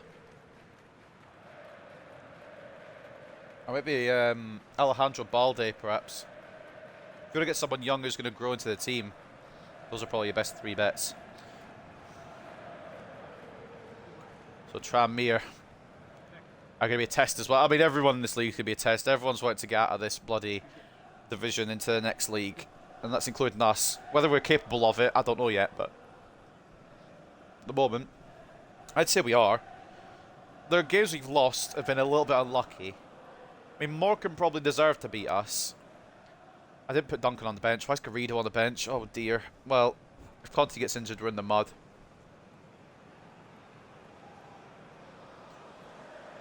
The Morecambe game, probably we should have lost. We didn't take our chances and they did. But still, it shouldn't have been 5-2. We beat Crawley. And then that Carlisle playable highlight game was just bullshit. They got all the chances. Solo runs, crossed opportunities, and then a penalty to win it at the end. If it had been Tiziano Conte instead of Logan Duncan in the goal, it would have stayed 0-0, but Duncan had a really good debut otherwise. He just got a little bit fucked over towards the end. I quite like the look of him.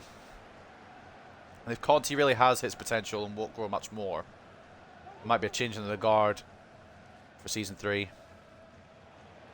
Sutherland, look at him diving in. Fuck off. Palacios, Harry Howell, Rodriguez, one more. To Ethan Roberts. Oh, good start, boys, good start. Very smart by Sutherland to avoid the tackles and then play it through to Palacios, and it kind of just evolved from there. Curtis Mills now with the corner. First of the game for Hartlepool.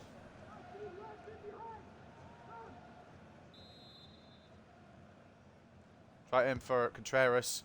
He's going to lock on to the captain instead because he's small, so of course it will. Rodriguez doesn't win that header out, which is very concerning. I thought Rodriguez would win the header, he could build around again, but it's not gone like that. In fact, now Tranmere could be on the attack. Hawks now is the man to watch for Tranmere. Mid tackle with Contreras. Doesn't matter, apparently. Ball in from Dacres Cogley. It's a good save from Tiziano Conti. Maxwell getting a bit lucky there. I want to try and cut back in, but it would have worked. Wouldn't have really worked either way. Maxwell going for a run now. Spots Curtis Mills. Rodriguez. I love when my fullbacks make like lung bursting runs a little bit, but then when it comes to an end, the attack, and they don't get back quick enough, it's a bit concerning. But beyond that, I do like my fullbacks. Cochrane into Palacios. Now Rodriguez. Can he take a shot on? He can. Save again from Rojas.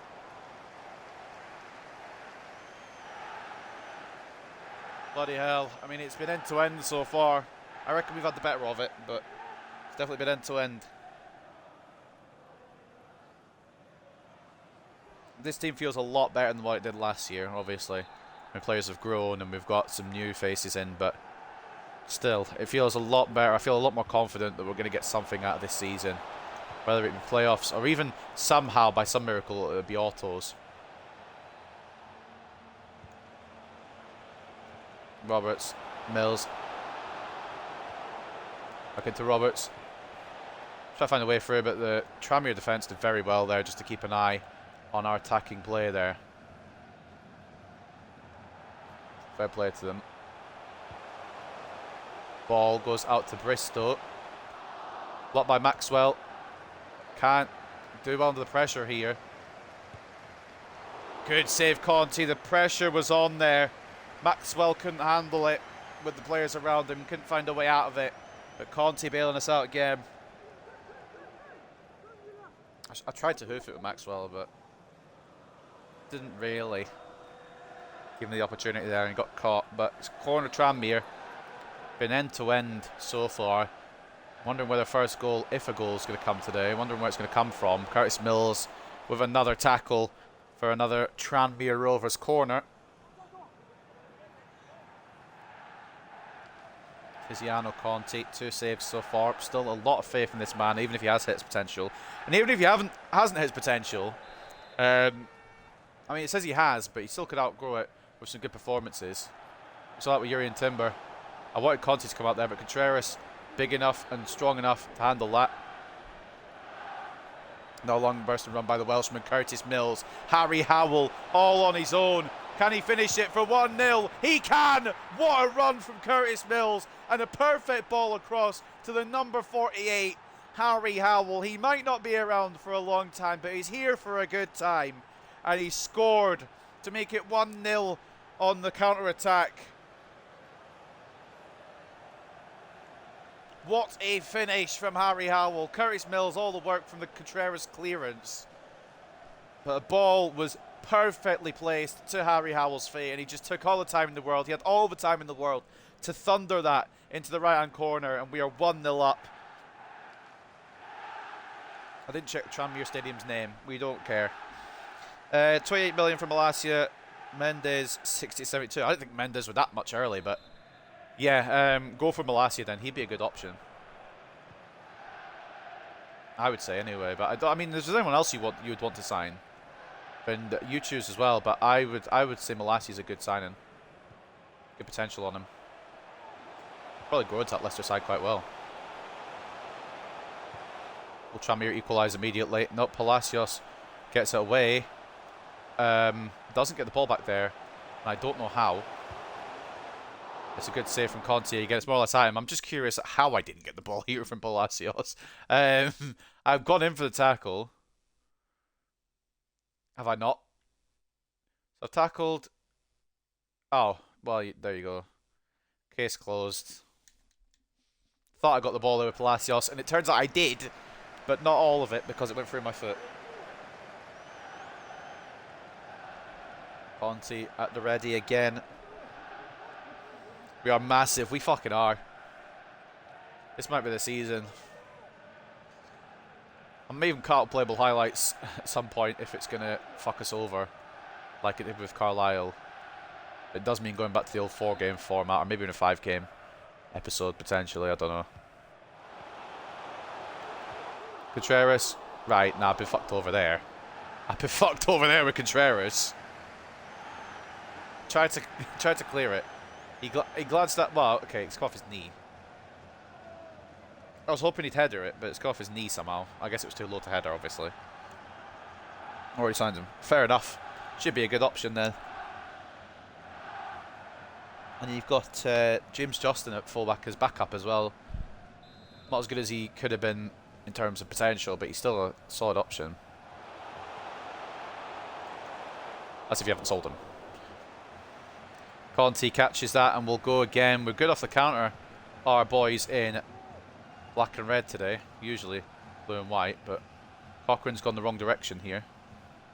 He's done well under pressure for a while, but needed some more movement from the rest of his team. I saw a striker run through, but needed more movement for the rest of his team. Contreras read that. He knew he was going to go back. I think Rafa Contreras might be on his redemption arc, boys, to be honest with you. Which is what I needed from him. We didn't know how good he was really going to be beforehand, because he got injured early, but he did have a couple of stinky performances before he got injured. But he seems to have fixed up with his injury break. Maybe it was what was for the best for him. That was meant to go to Rodriguez. It has ended up looking for Harry Howell and been intercepted. Galloway comes forward with a tackle. The tough Scotsman. Cochrane. Inside to Rodriguez. Can't find the pass or the shot or anything there. Rodriguez got closed down quite well by the Tranmere back line. And Hemmings gets tackled by Contreras. I think Contreras and Galloway, I do want to include McDonald as well, but I think Contreras and Galloway might be my main centre-back partnership, at least early on, but I do want to keep going with Shane McDonald. I do love him. Rodriguez can make it too. It's past the post, unfortunately. Should have been bottom right, but it's just off target by the Peruvian. Not going to score every shot he has, but that maybe should have been 2-0. Should have been the one that had gone in out of the ones he's missed so far this season. My first game of the season is against Southampton. That should be a win. 9-0, I would say, based off real life. Oh, I didn't really press properly there. Could have been a bad pass from Rojas if I'd pressed properly, obviously. Rodriguez still trying to get in there, but they played it around them quite well. Bristow now for Tranmere down the left. Maxwell's got to try and deal with him here. Doesn't. It bounces awkwardly off Hemmings. Galloway tough in the tackle again. And we'll get it away to Curtis Mills, who spots Roberts. Inside to Rodriguez. Harry Howell. Alex Cochrane now. Can't find a way through David Rodriguez there, I think his name was. Rodriguez was the defender anyway. Tackled by Contreras, but he's been committed to that position now. It's kind of annoying because I didn't really want to commit him out. I don't think I wanted to commit him out of position. I think I liked with Contreras there to make a tackle and not have to, you know, follow through like that. But the game has decided what it's going to decide to do with my defender. I just want to see what happened with Contreras. Because I'm not blaming it on him. No way, no how. Just want to make that clear. I've gone in for the tackle, which I've actually made, to be fair. It just hasn't followed my player. And then Contreras keeps going for a bit. But I'd already switched player. And it's committed Contreras at position, which means Galloway's had to try and do it on his own. And it's going to be a goal for Tranmere all day long. Very annoying. Very annoyed with that one, to be honest, because we've done so well defensively. And Contreras has had a great first half. And then suddenly the game commits him like that. Like, I did move him out to make the tackle. I'll admit that. But that further part, where he runs further, didn't happen. Referee. Might not be a yellow, but at least a foul on in Sutherland there. I feel like it's unfair to be a 1-1, to be honest. But at the moment, that's where we're at. We're going to get unfair results. We're going to get tricky results. But it's just going to be the way it be this season. We're just going to have to try and power through him. Palacios. Harry Howell. Into Rodriguez. Gets caught by another Rodriguez in defence there. Before he could release the shot. 4 added minutes at the end of the first half. Goodness knows what they're for, but they are there. Palacios can't win the header. Falls over. Hemmings also falls over, but is injured, it looks like. Which is a concern potentially for Tranmere. Not at the moment, though. Cochrane gets the interception in.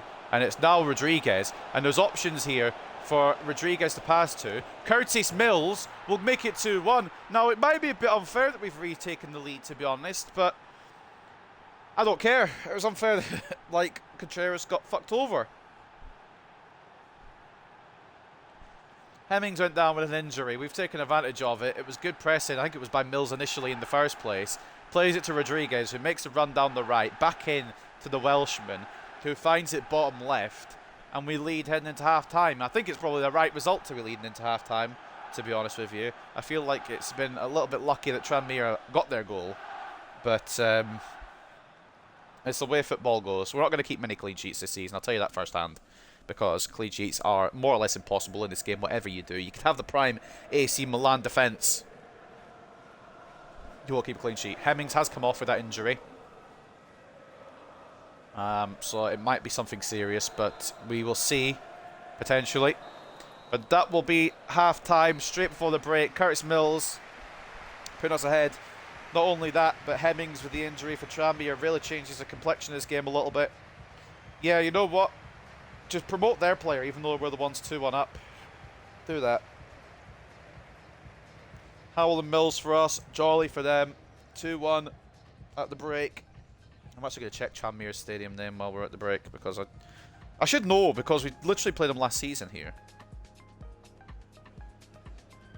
But my brain ain't on. Prenton Park, that's the one. 0-0 between Northampton and Sutton United. 1-0 to Newport County over Stevenage. 1-0 to Gillingham over Harrogate Town. 1-0 to Colchester over Rochdale. 1-0 to Cambridge over Walsall. 0-0 between Mansfield and Burton. 0-0 between Swindon and Grimsby. 1-0 to Forest Green over Crewe. 0-0 between Carlisle and Wimbledon. 0-0 between Crawley and Barrow. And 0-0 between Morecambe and Salford. So our game, I think, has the most goals in it at the break. 2-1 lead here at Prenton Park. I thought we were better than that. But the stats have shown that it's more equal than I thought it was. So fair enough. 59 to 41 in terms of possession. 5 shots each. 2 expected goals to 1.6. Most importantly, the scoreline at the break is a 2-1 lead for us. Whether that remains is a different matter. But at the moment, we do have the lead here at Prenton Park.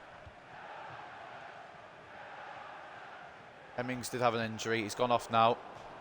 Interception by Sutherland for a Tranmere Rovers throw-in. And it should be taken back there, but it won't be. Didn't think so somehow.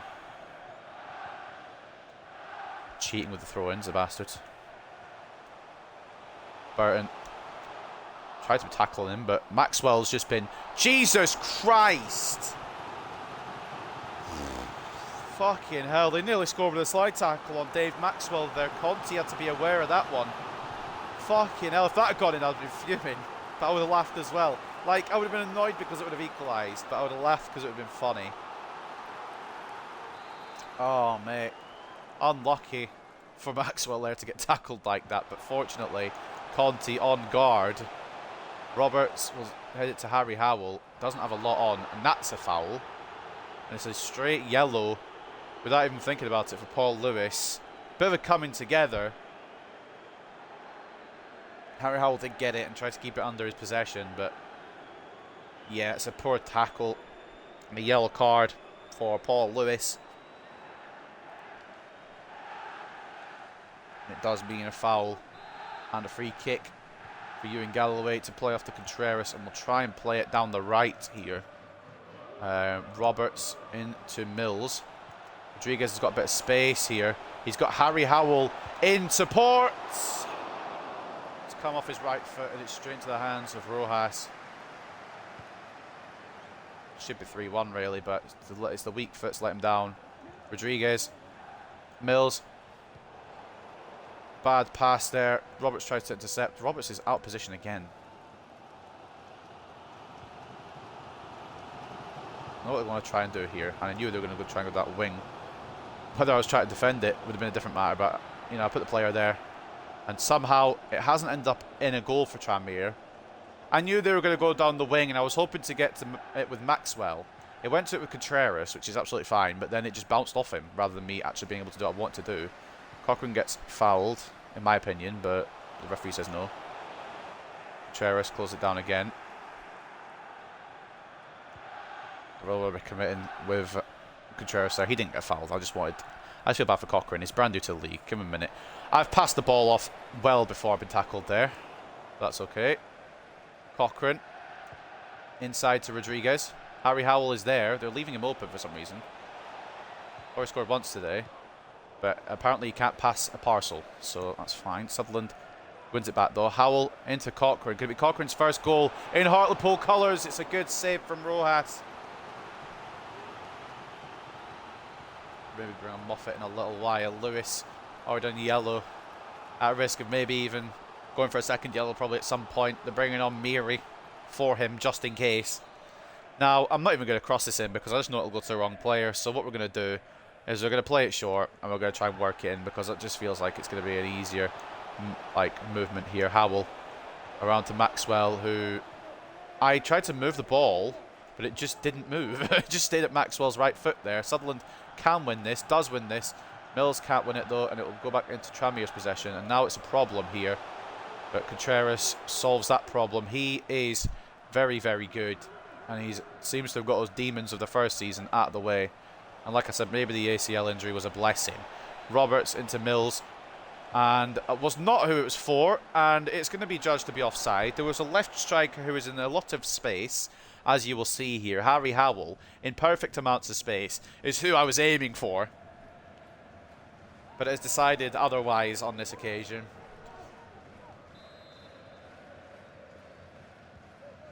Ball short. Turnbull. I don't know why we're sat so far back there. We could have maybe had one man marking the short option, but that's okay. Galloway across. The tackle is not going to be in my favour. Galloway, this time the tackle will be in my favour. Tough tackling Scotsman brings it away. Rodriguez into Mills. Harry Howell's making a run forward into space, but it's a bit far wide than I would like. Further wide than I would have liked. Curtis Mills try to just keep possession under pressure here. Roberts, Rodriguez, Cochrane. It's the debut goal for our new centre midfielder. I don't know how we've managed to get that in the back of the net. Don't ask questions, all right? Don't ask questions. Jack Cochrane, first goal in his Hartlepool career. Maybe in his career ever. I don't know. He might have spawned in as a free agent. Might be his first ever professional football goal. We worked around, somehow managed to make it through to Cochrane. I don't know if the marking was bad or if the pass was lucky. But it's 3-1 Hartlepool. And I feel a bit more comfortable to make some changes now. So we are going to do that. But Jack Cochrane, first goal of the season from centre mid. Opening his account. He will be coming off now because his stamina's not quite there yet. 71. We'll swap him with Mills. And on comes Bernard this time. Excuse me, hiccups. Bernard this time because we used Marius Thomas last time. Or do we actually want to just go with Marius Thomas again? I think we're going to go with Bernard. With Roberts making way for Wood. I know he's not really a left, or not really a right winger, but we don't have another option there on the bench. And Ramon Murillo for Harry Howell will be the final substitution we make for now. We may come back to another one, but for now, those are the changes we're going to make. A triple substitution following Cochrane's goal. He will come off for Clement Bernard. And Howell for Murillo, with Roberts coming off for Nathan Wood. So that is how we're lining up now. These closing minutes. Could I grab hold of my left back, please? Smile. Why is Contreras coming out? Didn't need to. Galloway won't win that header, but it's going to go Into the hands of the goalkeeper. No harm done from that header. Would have been nice to have Contreras on the man going for the header, but for some reason the game committed him out with Sutherland there. Maxwell was one I was thinking of bringing off as well. He will be coming off probably soon. Rodriguez. Ramon Murillo. It could be 4, boys. It could be 4, boys. Good save, Rojas. Got my Nando's, spilled my beverage, day ruined. Gonna lay on some train tracks. Fucking hell. 3-0 to Southampton. Jesus, what have they sang?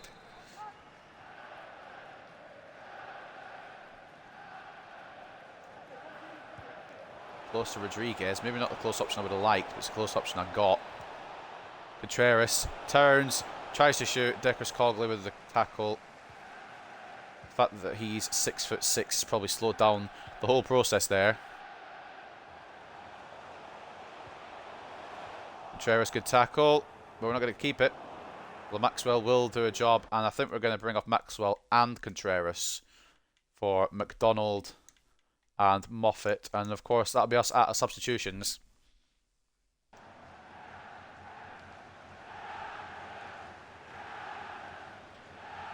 McDonald and Moffat, Maxwell and Contreras. Contreras had a very good day, but just getting tired. I want to keep some of these players fit. I think we've got another midweek game coming up, so I ain't risking it. And of course Maxwell and Moffat, I did say they were going to intermittently change anyway, and they've both been very good so far this season, so I'm happy to keep turning around. Maxwell, I think Moffat's probably been the better out of the two, but we've had Moffat have more game time, so it's not really a fair reflection. Galloway to Mills. Murillo, I think Palacios is onside. Could not confirm. I can now confirm he was. The game has continued. Mills into Murillo was the attempt there. Cut out by Tranmere Rovers. Ball down to Deckers Cogley. Sutherland going to try and catch up. McDonald gets it away somehow to Wood. I don't know how it's made it through that gap, to be honest, because there was a player right there. Somehow the passes don't make sense in this game. Rodriguez into Ramon Murillo. It could be 4. It won't be 4. Mills. It will be 4. That will seal the deal. Ladies and gentlemen, this team might be turning its ship around. This team might be coming about with some ability, and this team might be coming for the playoffs. Murillo shot a little late, but that's okay because it's fallen straight to Curtis Mills to wrap up the game. A 4-1 victory.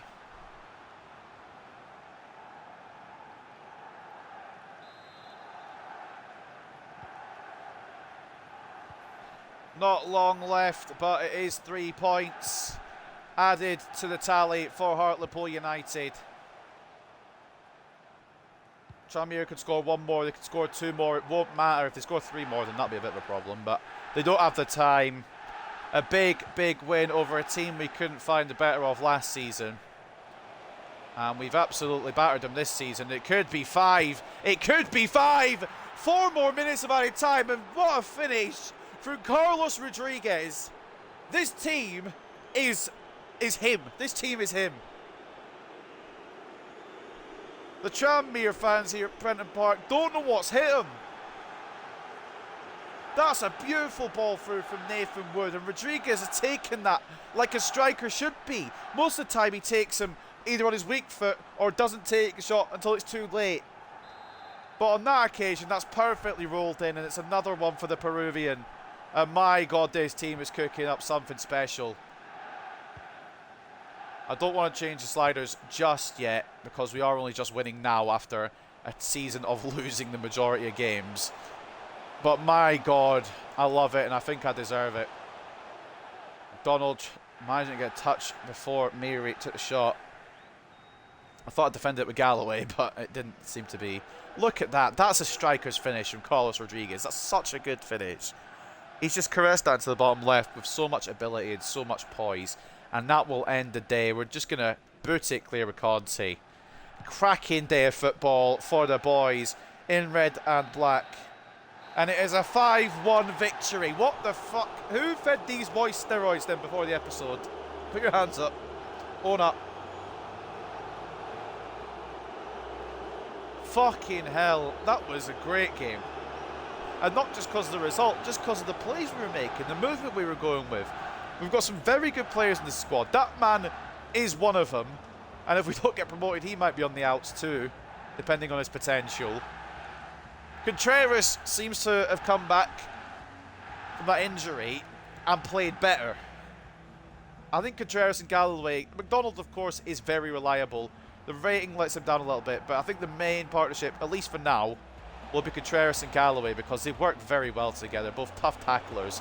One's tall, one's smaller, and it does work. Galloway's got the pace, Contreras has got the height and the power. It's a good little on large centre-back partnership, to be honest. 59 to 41 in terms of possession, 12 shots to 7, and 5 expected goals to 2.4. That might be our record win in charge of Hartlepool United, to be honest with you. I could be wrong, but we'll go look at the career in a minute and check that information. Carlos Rodriguez seems to have found his feet again up front. Sometimes he does take a little while to shoot, but he's as much of a creator, it seems to be, as he is a scorer by looking at these stats. 8.8, a goal and 2 assists for the Peruvian, and the man of the match award for him. Curtis Mills, he's actually fantastic. We found such a fucking gem there, and I really hope we don't have to part with him or Sutherland, really. But if we do, then we do, in terms of keeping it realistic and in terms of keeping it a challenge. 8.6 for him, 2 goals and an assist. Harry Howell with a goal and an 8.3. Ewan Galloway, once again, a strong centre-back performance from him. Tiziano Conti did let that one in early, but once again, he seems to let in a goal early and then fix up. 7 shots on his goal, 6 saves, 1 conceded. Another good performance from the Italian. The game says he's hit his potential, but I don't think he has somehow. Jack Cochran getting his debut goal as well this game, 7.1. And the other assist coming late on from Douglas Moffat after he came on for Dave Maxwell. An assist and a 6.5 for him. I believe he assisted the Rodriguez goal at the end there, but I could be incorrect. As for Tranmere, their best player was Jolly, who got the goal. A little bit lucky that he got the goal as well, but he did get the goal, so we got to applaud him for that. 7.8 for him. Some decent ratings for some of these Tranmere players as well. Hemmings got the assist and a 7.1. He does have a knock as well. But these ratings, and they've got a regen goalkeeper as well themselves, Matteo Rojas. So we'll have a look at him, you know, see what he's about. I know he let in 5 today, but I just want to see what kind of stats he has. What his potential is, really. Post-match interview. Best team performance in this career mode so far, in my opinion. Yeah, fantastic. It was absolutely fantastic. Swept him. Oh, my God. Is promotion really on, boys? Sources say maybe. Contreras has been struggling for form lately. You brought him off early today. I don't think either of those things are true. Contreras has not been struggling for form. He's been fantastic since he came back from his injury. Not to mention the fact that I brought him off because he was tired. And I didn't bring him off early. I think I brought him off like 70th minute. He won't always play. But that's... He knows this, and he's fine with it. Why are we starting 5-1 and we're starting with a negative? Curtis Mills, best performance of the day. Outside of Rodriguez, apparently, according to Reds. I'd say Mills was probably a better player. But Rodriguez did score twice and Mills only scored once. Actually, no, Rodriguez scored once and Mills scored twice. You could do a coin toss for your favourite players out of that game. I would have said Mills. I couldn't have asked for more from him today.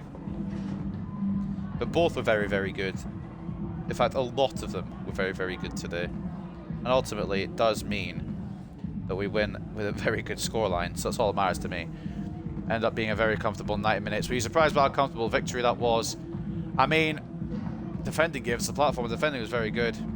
What's up, Izzy? EA reporters are always shit, yeah. None of it makes any sense sometimes. I win 5-1, and it just wants to insult me. Like, yeah, you won 5-1, but why did you sub off your defender when he was tired?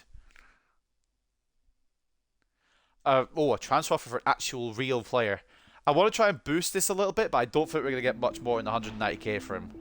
The chief executive said 210. If we can just penny pinch a little bit more money here, then that's absolutely fine by me. We'll go to 230. See what they say. 190 is the best I can offer. I ain't losing out on this sale. We're going to sell him because he's a real player. I just want to see if I can penny pinch a bit more. Brendan Kiernan, one of the real players, could be on his way out. Hopefully he'll accept that deal because there's no chance he's playing here. And Axel Bernard, the deal should go through for the loan. Why did you take off a lad to die on the pitch? I have a problem with that lad. The man keeled over. Did you sub him off for a reason? We're getting this glitch again. I believe this is Jack Cochran coming into the club. Despite the fact that we signed him a few weeks ago and he's already scored his first goal. Lovely little EA glitch here to bring in the players late. And this is usually because someone's left rather than someone joining.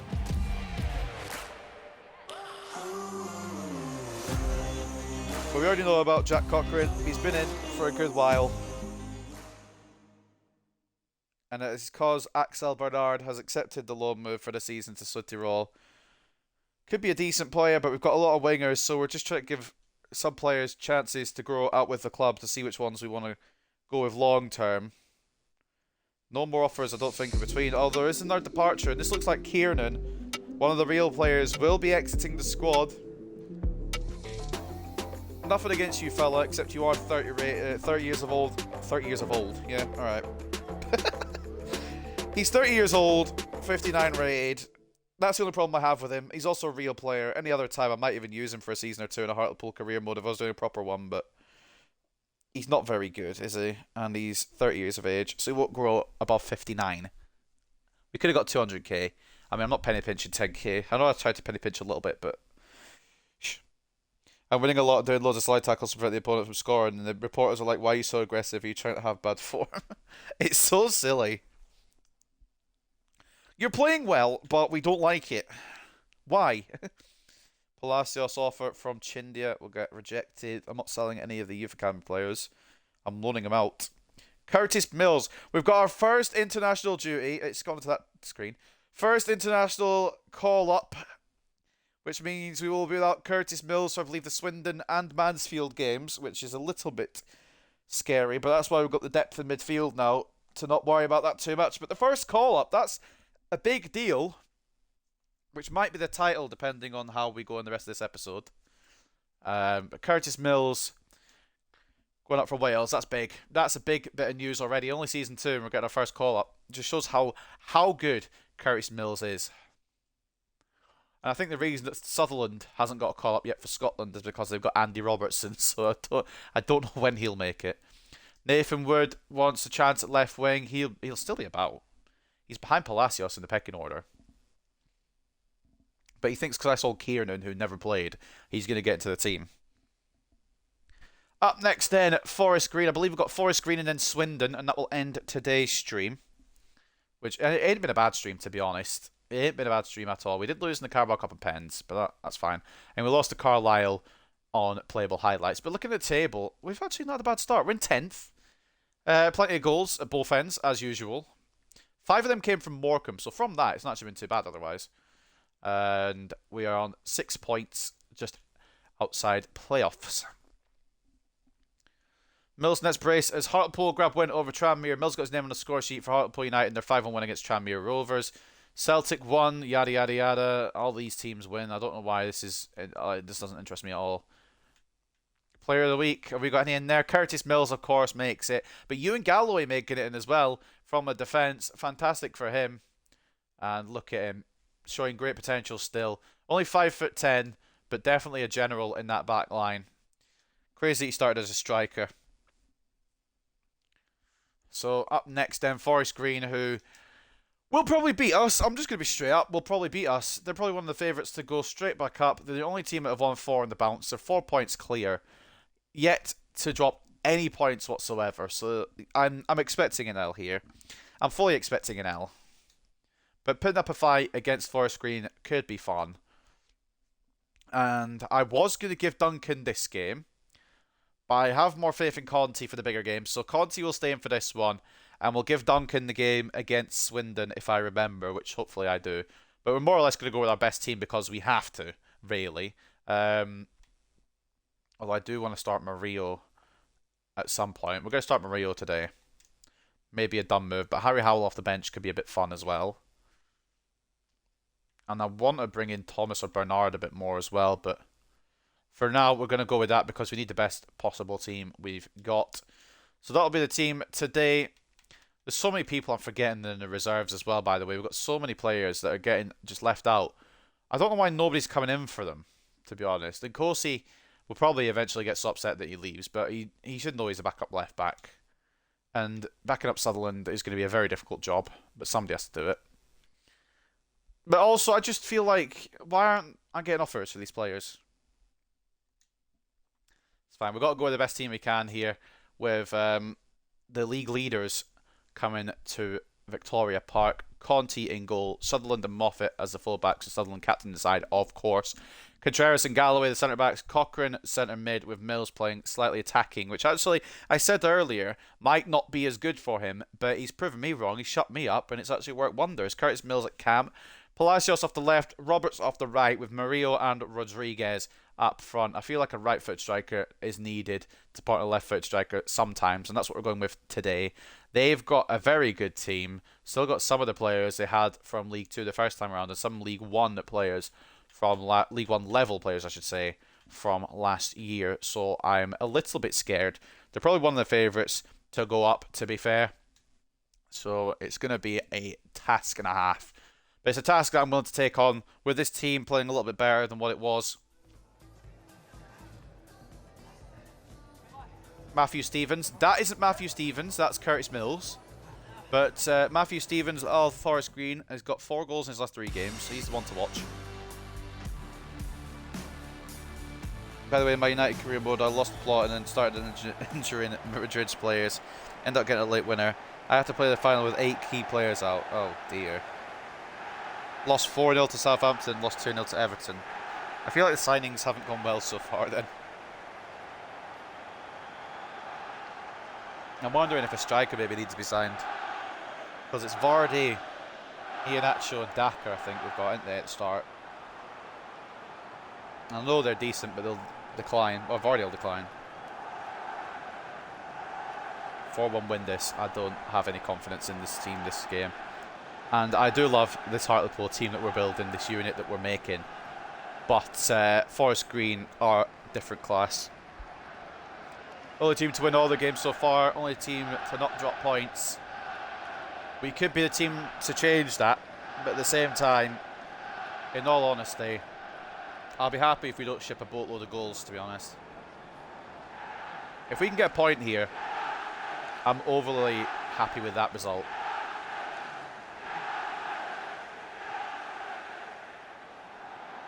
I love this fucking group of lads. These opponents don't move me. Easy win here. I like your confidence, mate, but you have to remember who's controlling these players. That is me, and I suck, so we'll see. But I'm hoping we get something. I'd rather something than nothing, obviously. But if we don't win here, that's fine. I don't mind losing games, it's more the way that I lose them. The goals that go in sometimes is what does my head in. The actual losing of the match, I'm more or less okay with. We smashed Real Madrid 8-0, I don't care. Well, maybe not yet.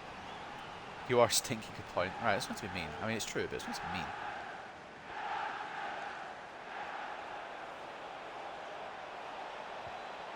Bit of pace here from Garrick. Moffat is closing down initially. And the referee's given a foul for it, which I think is a fucking stupid idea. But then I realise he's given the foul to us, and I love this ref. I think it's a very smart idea. I thought the foul was for them.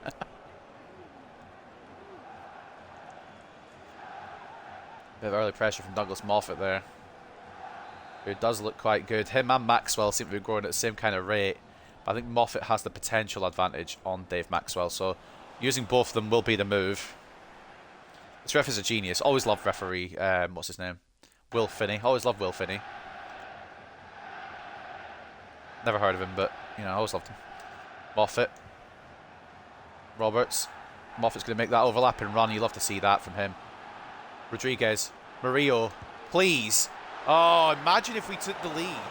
That would be a fucking change up, wouldn't it? Ramon Murillo. First chance of the day goes to Hartlepool. And these fans here in Victoria Park, as well as the chat, are up for this. And I'm up for it too. Biggest challenge of the season so far, but a challenge that I'm relishing. Ball straight to Roberts. Into Rodriguez. Was not meant for Galloway, but that's okay. Let's try to make a bit more room here, and Contreras has done an absolutely stinky pass. Curtis Mills, the player to watch today, despite Stevens being the man who's scored quite a lot for Forest Green so far this season already. Sutherland gets that pass. It was meant for O'Keefe, but it was an awful pass. And the captain can bring it clear. Palacios, Murillo. Palacios waiting for Sutherland to make that overlapping run. It's not coming, so Palacios is just going to do his own thing. Fair enough, then. That was not for Rodriguez, so if he's offside, I don't take credit for that. Mills. That wasn't for Rodriguez. It was meant to go down into the middle. And Rodriguez he's a heel offside. We're cooking top of the table. I'm supposed to believe we're not winning the league. Best team in the league, I don't care. No, believe it, but I don't see it personally happening. I feel like it would be a step too fast. I want to get promoted to keep hold of our captain, because that's what's on the line this year, but I don't want it to be unrealistic at the same time. Oh, bollocks. It's committed Contreras again, but Sutherland covered nicely. Roberts has got back as well. I pressed to clear it with Roberts. The game has decided it's not going to bother. Ball is still in the possession of Forest Green, but cross in from Garrick goes straight into the hands of Conti. And it might have been a Duncan game today, but Conti I've got a lot more trust in because I've just used him more and he's been good when I have used him. So we'll try Duncan next game. Cochrane into Palacios. Into Murillo. I thought it was offside. I'm going to be honest, I thought Murillo had run off. I thought the pass was a little too late and Murillo got offside. He hasn't. Now, what the fuck has happened with this Hartlepool team? Nothing's changed in terms of difficulty, in terms of sliders. This team has just seemed to have got its act together. Murillo, I was initially considering selling because at first he was not very good. Couldn't score past the barn door. But that's not the right correct phrasing there, but you know what I mean. But Ramon Murillo, first goal of the season. I bet there's plenty more to come from him as well.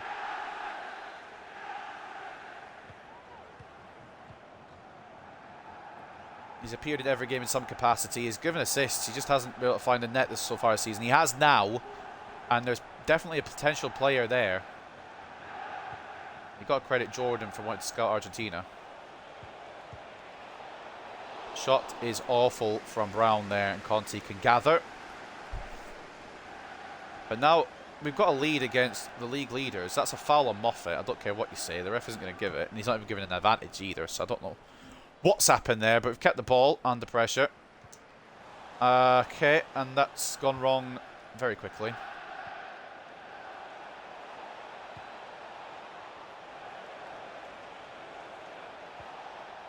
Try to keep it away from our goal, as you would when you're defending.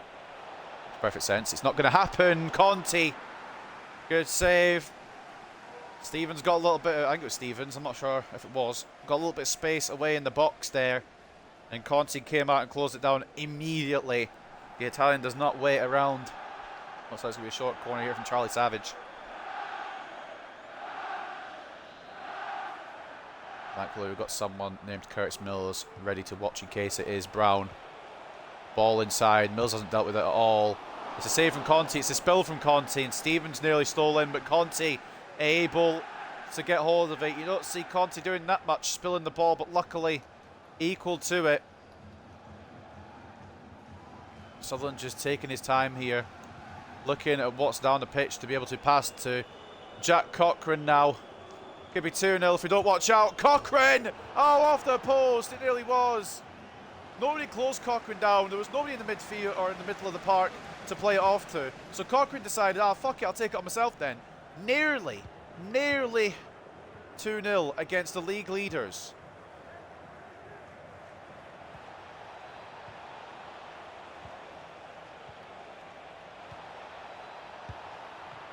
Ball in, saved by Conti quite comfortably. Conti is Yashin, Mills is Messi. We're the best team in world football. I mean, we're getting there. We're on our way, very much on our way.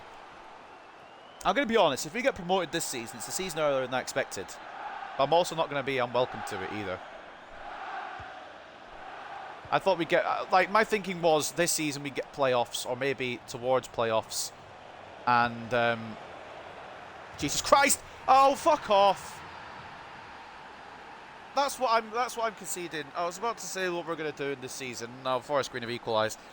Oh, it's a rare mistake from Conte. I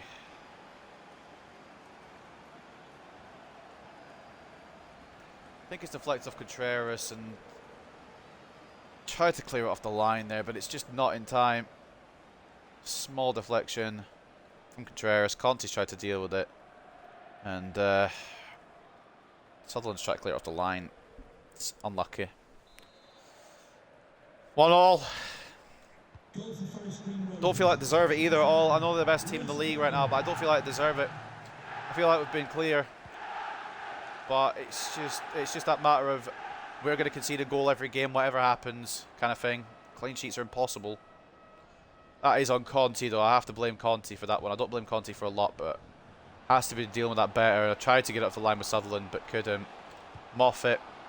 Ball towards the back post. Palacios is offside anyway. Contreras wins it back. Cochrane.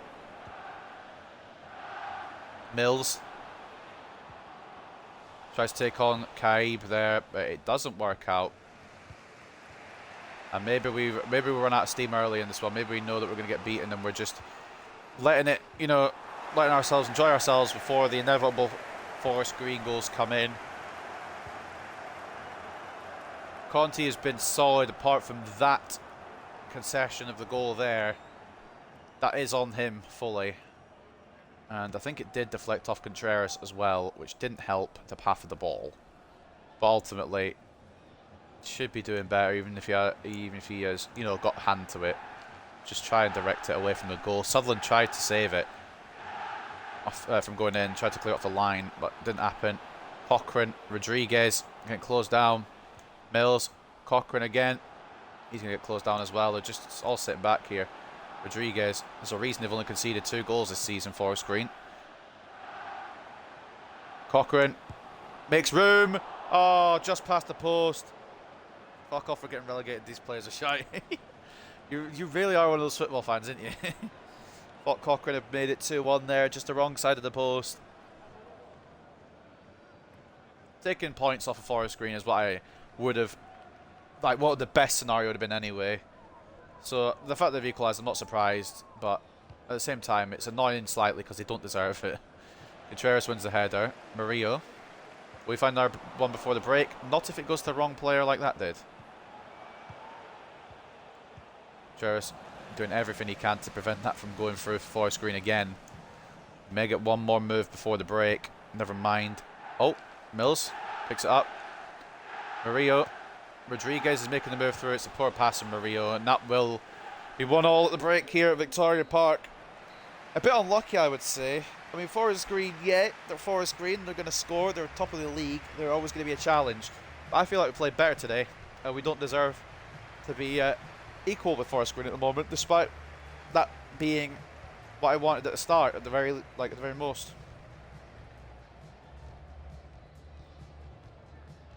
Hartlepool 1, Forest Green 1. Was it Murillo who scored for us? Brown scored for them. Can you do a Leyton Orient career, please? Maybe next year. The reason I'm doing a Hartlepool one this year is because I put a poll up, and most of the viewers in the chat voted for Hartlepool. But Leyton Orient maybe one I could try next year, or if I continue to do the rebuilds, maybe a long-term rebuild with Leyton Orient perhaps. 1-0 to Morecambe over Sutton United, 1-0 to Salford over Crawley, 0-0 between Barrow and Carlisle, 1-0 to Wimbledon over Tranmere, 1-1 between Crewe and Swindon, 1-1 between Grimsby and Mansfield, 0-0 between Burton and Walsall, 1-1 between Cambridge and Colchester, 1-0 to Rochdale over Gillingham, 1-0 to Newport over Harrogate, and Stevenage drawing 0-0 with Northampton. If Murillo was a shooter, John F. Kennedy would still be kicking. Bloody hell, there's no aim. He scored! What do you mean? 65, 35 in terms of possession for us. 5 shots to 4 in favour of Forest Green. 1.6 to 1.1 expected goals. Again, it's another story where I feel like the stats were going to favour us. And in fact, it's actually been more equal than I thought. Me spamming Hartlepool to make sure they won. Did you actually? Oh, I feel like a dick now for picking Hartlepool. I thought I thought it was a few different people, you bastard. Right, we're changing it up. Crawley career mode coming tomorrow. They were second place. Sinners has been cheating in the votes. Sutherland been caught there. Makes his way through though. Murillo. Mills. We can get a goal straight out the second half. Cochrane. Not a bad effort. Just past the post. I think it deflected as well, you know. Jesus Christ. Okay. So I've been scammed. This shouldn't have been a Hartlepool career mode. This should have been a Crawley one. Oh, I did put multiple votes on, to be fair, so it's kind of my fault. And it's kind of other people's fault for not voting multiple times.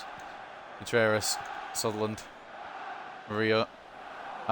Couldn't get the ball through. If Meccano's gone to Spurs, did he want to lose? He didn't want to win trophies anymore. Fair enough. Gone from Bayern to Spurs, didn't want to win trophies. Good tackle, Moffat. It's actually our ball. Off the throw-in. Curtis Mills. Roberts. Moffat's making a hell of a run, but we can't get it to him because Hendry's coming with a slide.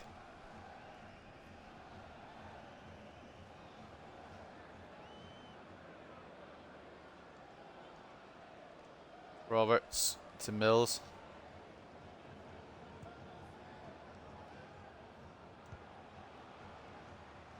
Cochrane now. Try to find a way through to Rodriguez. He needs to find an option back here because there's not enough room to shoot this one. Cochrane finds the room to shoot it. Was that a save or just a wide? I think it's a corner. Cochrane put on an effort there. I think he's gone for a corner. I thought for a brief second we'd taken the lead again. I'm going to try and get us to Contreras for the millionth time in his career mode. Fuck's sake. He'll never go to where I want it to go, will it? The 6'6" defender, nah, we'll go for the 5'8" centre back, or the 5'8" full back. Murillo, tried to pop it off, but it's held on by Duan.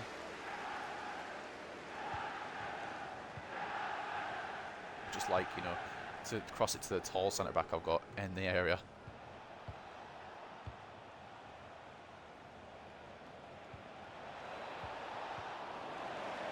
I think we fouled the build up, but they're going to get the longest advantage in the world, so they can have that free kick as well.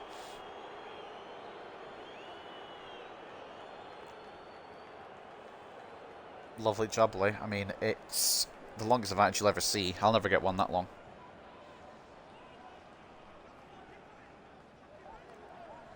League leaders with a free kick as we head towards the hour mark. I think they might be making a substitution as well.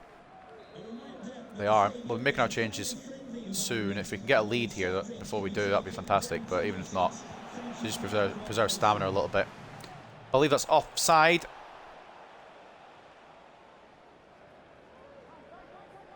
It is Galloway and Contreras coming off forward.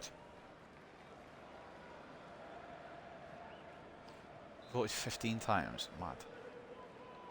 I mean, I should have put the multiple votes thing on.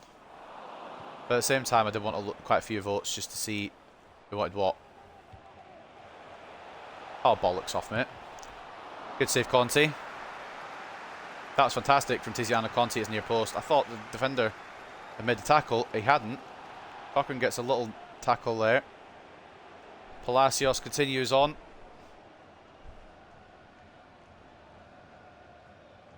Mills is right there. Come on. There we go. Cochrane. Palacios. Couldn't find him. Bernard blocking the pass. Contreras stepping across like the giant he is. And he's moving forward and getting absolutely snapped. Multiple votes came for a clutch. Crawley would have won otherwise, you fucking bastard. Although I would rather have done one with Hartlepool than Crawley, to be fair. My thinking was going with Newport, to be honest, but I voted for Newport as well. I should have maybe multiple voted just to cheat, but I didn't want to do that. Hartlepool's actually worked out well. Curtis Mills! Wouldn't have had Curtis Mills if we hadn't gone Hartlepool. I'll avoid them because my dad supports them. There is local club going up. Fair enough, fair enough. You know what, I'll allow it. Corner, Hartlepool.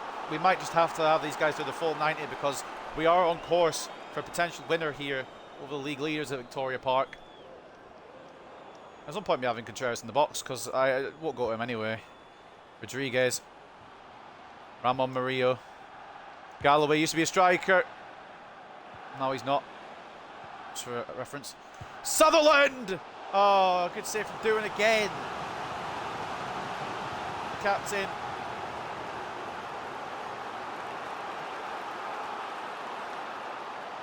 Oh boy, Sutherland's definitely outgrowing this club, man. And I don't want to sell him because I want to keep him the whole run, but I think realism's sake means eventually, sooner or later, we're going to be selling Sutherland. We can buy him back once we're rich, but for now, I think we may have to, or in the future, I think we have to sell him. We'll have to sell him if we don't get promoted this season, so if we do get promoted, maybe it won't be too much longer before he does go anyway.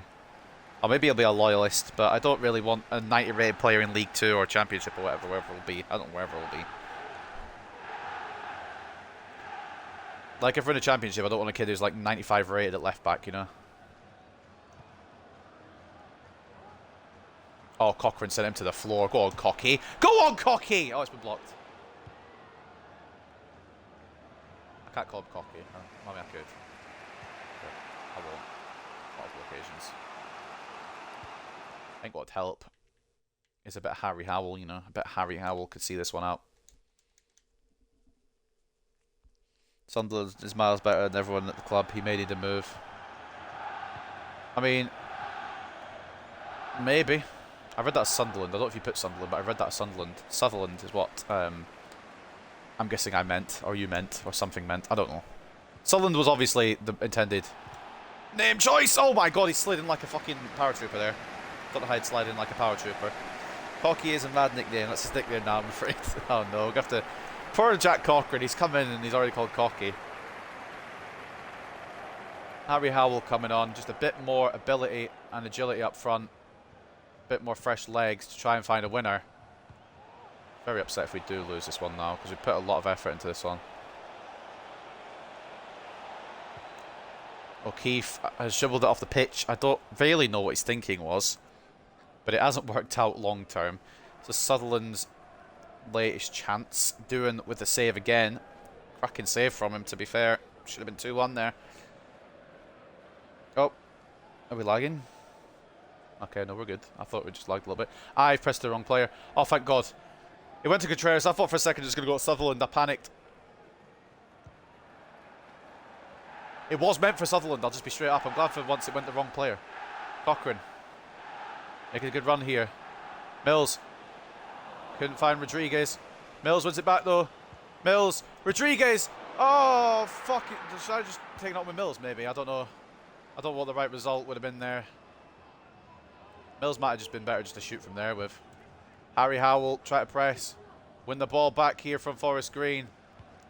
Full of energy. Takes down O'Keefe. Lets him know that we ain't here to fuck around. Contreras with a block. Can I switch to Sutherland? Thanks. A bit late, but you know, it's done it. Contreras. Cochrane. Whoever scores now, if we get a goal, will become a hero. Curtis Mills. Harry Howell. I mean, it was meant for Cochrane, but obviously it just hasn't targeted, locked onto him at all. Sutherland picks up the ball there with the interception. Palacios. Mills. Needs an option. Cochrane. Tried to find Harry Howell. It hasn't worked out, and now it could be Forest Green that take this. 5 minutes of added time. Moffat. Mills. Harry Howell. Can we get some movement from anyone, please? Forward, perhaps. Curtis Mills. Curtis Mills. Rodriguez. Howell. Why is it locked onto fucking... Oh, why is it locked onto Palacios? Oh, mate. That was it as well. That was our chance. Maybe it wasn't. Moffat picks up the ball. Roberts. Howell. Oh, just past the ball when I press the A button. It's not rocket science, boys. Oh, it's going to be them. It's going to be them. Oh, what have I done with Contreras? Conte, good save. Oh, God. It should have been us. It should have been us, but no, it could be them. If that Rodriguez pass had gone to Harry Howell, been it, but it's not going to be it for us. It might be it for them. Conti grabs. You know what? I said it at the start, a point would be a great result. I'll fully take that, but I still feel like we deserve more. The ball is floating. I feel like we deserved a bit more than that, but also, the draw's probably the right result. I just feel like with the heart we put in and the attempts we put in, we should have come out with a bit more. But we're the first team this season to take points off Forest Green, and that's big. And it is a big point for us as well, as we may be going on an unlikely journey towards playoffs. Murillo, our goal scorer. Brown equalised for them. Points and massive disappointment. Expectations are in the mud. Should have had the 3. We should have had the 3. We had the chances to have the 3, but Doohan was good for them, and Conti was good for us, and neither team could find the winner. We were the better team as well, so maybe it is a bit of a disappointing result. 67 to 33 in terms of possession, 12 shots to 7, 2.9 expected goals to 1.6. If you'd offered me a point before kickoff, I would have bit your hand off for it. But now looking back, I'm a little bit annoyed that we didn't get the 3. Man of the match goes to Aidan Sutherland. Of course it does, because he is absolutely too good for this level, and he will be jetting off if we don't get promotion. Contreras got a very good game for centre-back there, 7.9. It was good to start him and Galloway. I would like to bring McDonald on, but in a game as big as this, maybe not the correct move. Curtis Mills at 7.6, Conti was 7.6, 7 shots on his goal, 6 saves, a goal conceded again, but he's very good, saving most things anyway. Assist and 7.3 for Nicolas Palacios, and our goal of course came from Ramon Murillo. It was a smart choice to decide to start him instead of Harry Howell, because he did get the goal, but maybe we should have kept him on. He might have found the winner, I don't know. I don't know what could have changed that match, to be honest with you. As for the Forest Green ratings, man of the match for them goes to Jordan Garrick, 7.9. Brown with their goal and a 7.8. And the assist coming all the way down here from Charlie Savage with a 6.4. Doing getting a 7.1. 6 shots on his goal, 5 saves, 1 conceded. I would still think we should have got the... I think they have more shots on target ultimately. They put every shot on target. So it's great from Conti, to be fair. But I feel like it's a difficult one, really. Because I feel like we should have had the 3 points, but again, a point is a very good result. Even though we dominated, it's a difficult one to try and figure out, really. But anyway, a point is what we got, and I'll happily take that. Better than none at all, but I can't help but feeling we should have deserved more there. I was happy with my team's performance, to be honest. Forest Green will definitely be one of the teams to go straight back up, 100%. Whether they finish first, second or third, or even win the playoffs, they'll be a definite contender to go straight back up to League One. Whether we'll be there towards the end of the season, we don't know, and it'll be a while till we find out. I'm happy with the draw, but would have liked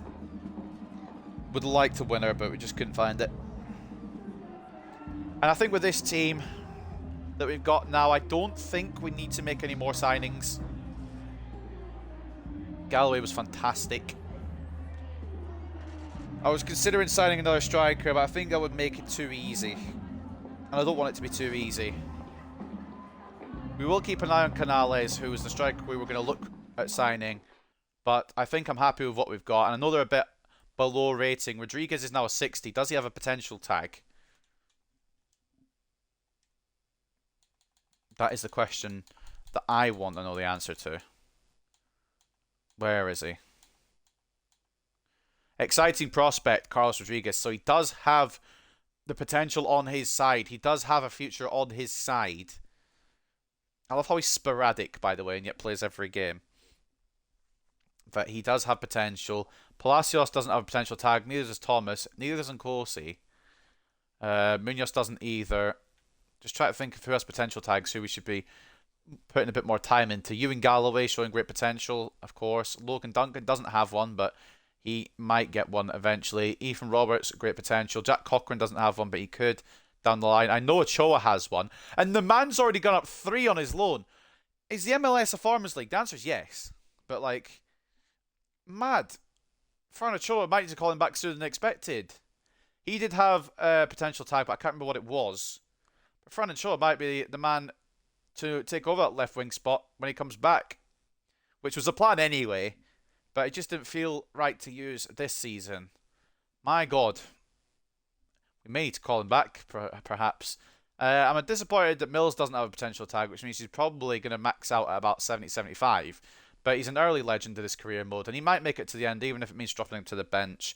It depends on what dynamic potential does as well. Rafa Contreras up to 69 now, and of course the best player in the club, Aidan Sutherland, exciting prospect, will leave if we don't get promotion. So it's going to be a difficult one for him. But of course, we will bring him back if we do sell him down the line. Before the end of the series, we will bring him back, absolutely. He's not going to be... Like, he's still going to be in the squad when we get to the end game. Even if we have to part with him for a little bit and then bring him back. Sutherland is going to be our end game left back probably, unless we find something out of this world. And of course, Sutherland doesn't grow as we expect him to. So as we lead up to transfer deadline day, then any more business coming our way? I'd hope so, but I doubt it, to be completely honest with you.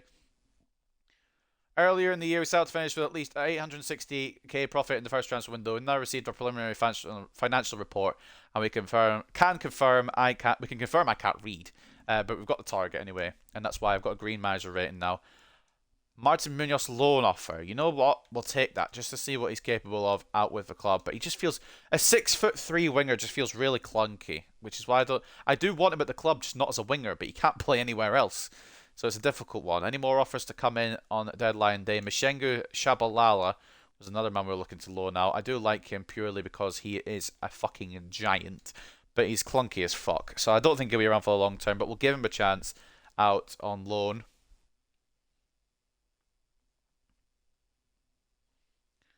Also got a loan agreement now for Martin Munoz on a season-long loan deal.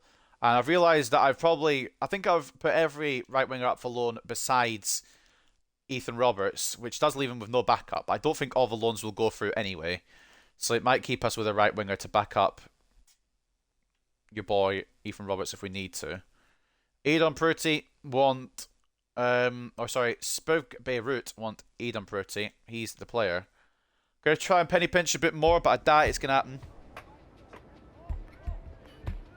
Need him in me. Who do you need in you? What the fuck? Maybe asking for a bit much. We're going to try 330, see what they say. They say nah, we'll just accept the 310. Just testing the waters. We do want him to go, so we ain't going to dick around.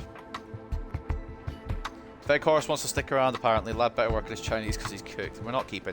We won't sign Veghorst on a permanent, I can absolutely tell you that. And if we do, I'll genuinely cry. It's not that he's a bad striker, he's just not for us. And also that he is a bad striker, but he's more of a supporter than an actual goal scorer, which is the thing we need to take the pressure off of Rashford. Tshabalala could be on his way out. I believe this is the loan deal for our 6'3" winger who hopefully he'll work in his attacking stats a bit more, maybe be a striker when we come back, because that's kind of where I want to deploy him. He'd be a very good striker. We could just get his shooting stats up. He's 6'3", super class, but he just isn't striker material. And he won't be happy with no game time here at the club until we get him there, so loan's probably the best move for Munoz. If we can keep him around, then I'd like to try, but he'd only work as a striker.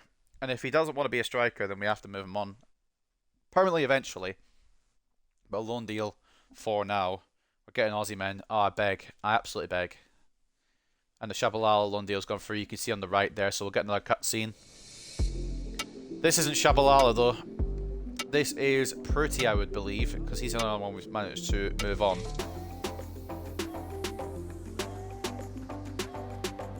Tshabalala, no, look at me, Carrie. This isn't you have to do this. He's only getting loaned. He'll come back. He's gone out to Mumbai for the season, hopefully with some growth. And we also have Prutti going out on a permanent deal to Spuvk Beirut. And that should be an A deal because I don't think they were going to pay more than 310k no matter what I asked for. 320k was his top end. That's fine. And a manager rating, sorry, we've got a star next to our name. Has the manager rating actually come good? Tshabalala, Pruti, and Munoz all out. And we've got a few hours to go. Do we want to bring anyone else in? I think I'm going to say no, but we'll have a look real quick. Decent cam there, Andre de Carvalho, who we're looking at, I think.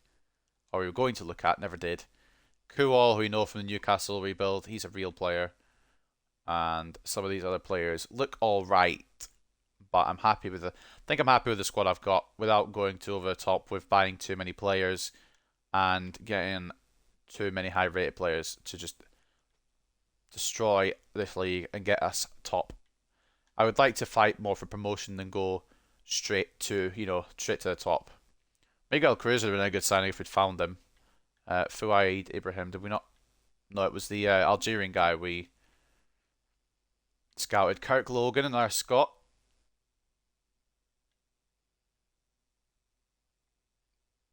Leo Bush, interesting name. I think we're okay though for signings. These are all real players anyway. Halke Horn, decent name. Fabio D'Angelo, Guillermo Marin. Some good names on here, if nothing else. But I think we're going to press in, at least for the first half of the season with this squad. We've still got money to spend in the summer. So if it doesn't work out, it doesn't work out. Canales has been picked up by Marseille now. So that's fine. We'll let him do his business over there. Schmidt we were looking at as well. Mustafa Ibrahim has been picked up by Middlesbrough. John Escobar still been picked up, but we don't need him. Javier Palacios, William Lane, Stefan Dembele. There's a couple of decent players here hanging about, but I don't think we're going to sign anyone. At least in the summer. We will go into this season now up until at least January. And if we feel like we're underperforming or it's not going well enough in certain areas, we will improve it. But I think for now we'll go in with this and see how we go. I'm hoping we get a couple more sales, but with this late on in the window, it doesn't look likely. Heart is broken, it's shattered. I don't see the point of continuing. Feel betrayed. Why? Because I loaned out a guy who wasn't playing.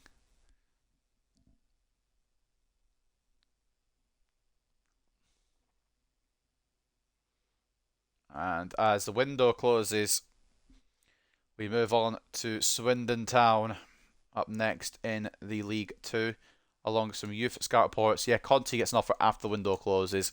Not like I'm going to sell him anyway. And looking at the academy, how is we growing down here, fellas? Patterson's potential seems to be rounding out a bit. Looks like he's going to be either high 70s, low 80s eventually, but it's rounding out a little bit. Ayanda Smith looks quite nice. I want to bring him in at some point, perhaps. I'm going to try and get him on a development plan that works a bit more on his pace, more than anything else. Sprint speed will put work on that, and stamina as well. Marquez looks decent. The potential doesn't look great just yet, but he's still in transition to a right back where I think he'll work better than a CDM. Still 8 weeks to go on that. McGregor is looking very nice as well. And there's a lot of players here with some potential. Unfortunately, it looks like Chisco Medina isn't one of them. So if we get a good scout report, Chisco Medina will be the first one to be cut from the list there. Alan Humphreys wants the game against Swindon. We didn't loan him out, did we? So we may have to rotate him in from time to time, which is a pain in the arse, really. So final game comes against Swindon today in this episode. We are at their ends. I don't remember their stadium name. He played so hard, you never gave him a chance. He's like Jabu all over again. Like father, like son. Well, I mean, we gave... Eventually... Oh, fucking Curtis Mills is out on international duty. Eventually, Tshabalala worked out. So eventually this Tshabalala will work out as well. But some players need a bit more help than others. Jabu, we knew he had talent from the off.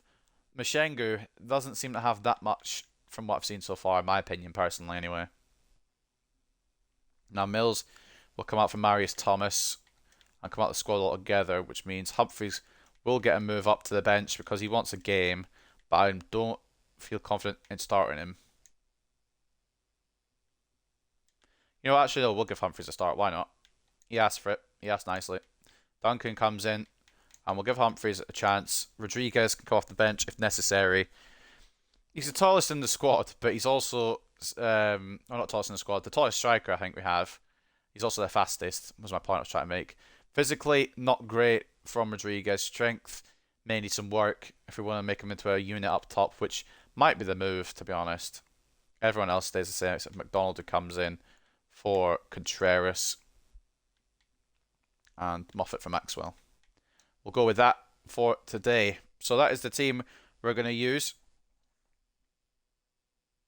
I've got a message from my mother, so bear with me.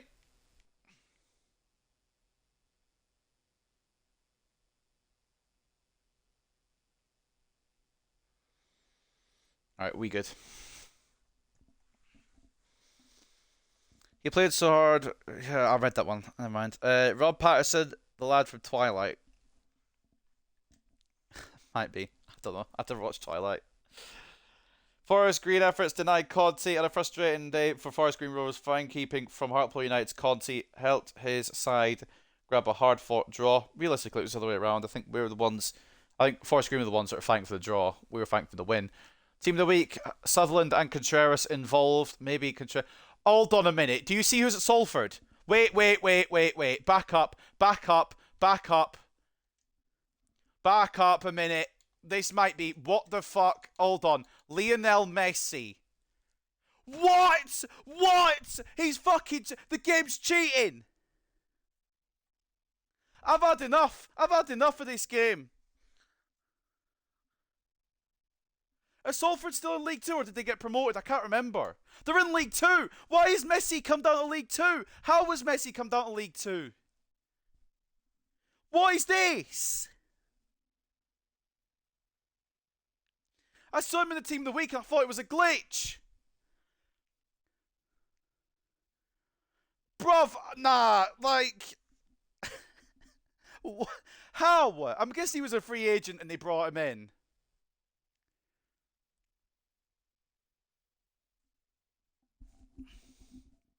This is ridiculous.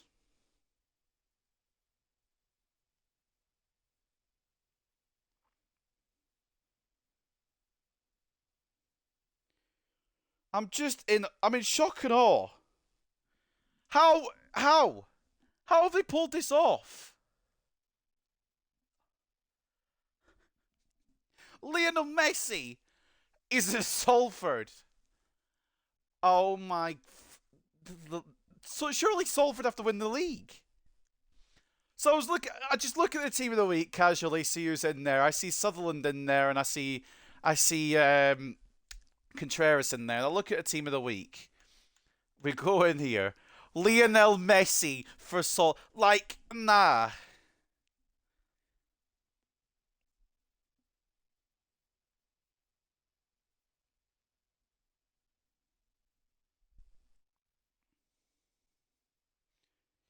I'm assuming his contract ran down at PSG. And he signed for Salford.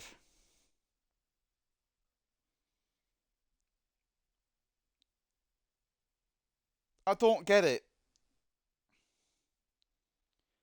I don't understand. Nah, I don't know if I want to continue this career mode, boys. I don't know if I want to continue. Yeah, Robert Morales is definitely the best one there. Lionel Messi.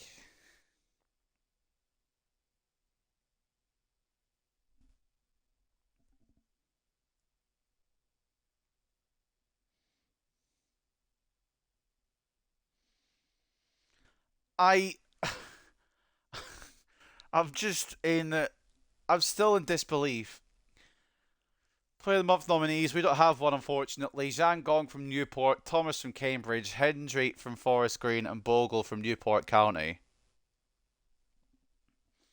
Now, I've sent this to one of my friends in a Discord, and he thinks it came from squad edits. So I just wanna show the squads here on the main menu. I don't even know how to get them on this game. So that just shows my ability. So how do you get... I don't even know how you get to the squads, right? Customize. Okay. Team sheets. Salford. That's not Salford. That's Wimbledon. Salford. So Salford City.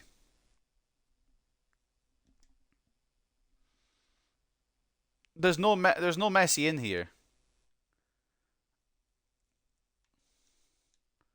He's not in the squad edits.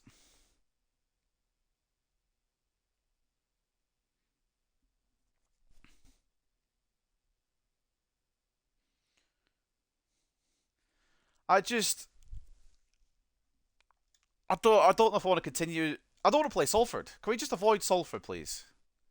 We've still got Swindon to play, but I think the news of the day is that Lionel Messi is at Salford City. I'm presuming the only thing I can think of is PSG didn't renew his contract. It ran down, and Salford of all teams picked him up.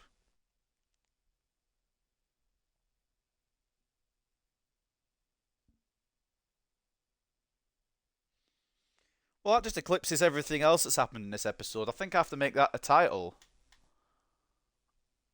I don't know how anything could top that. The manager rate's excellent now, by the way. We're fucking in a good, or the board's in a good mood with us,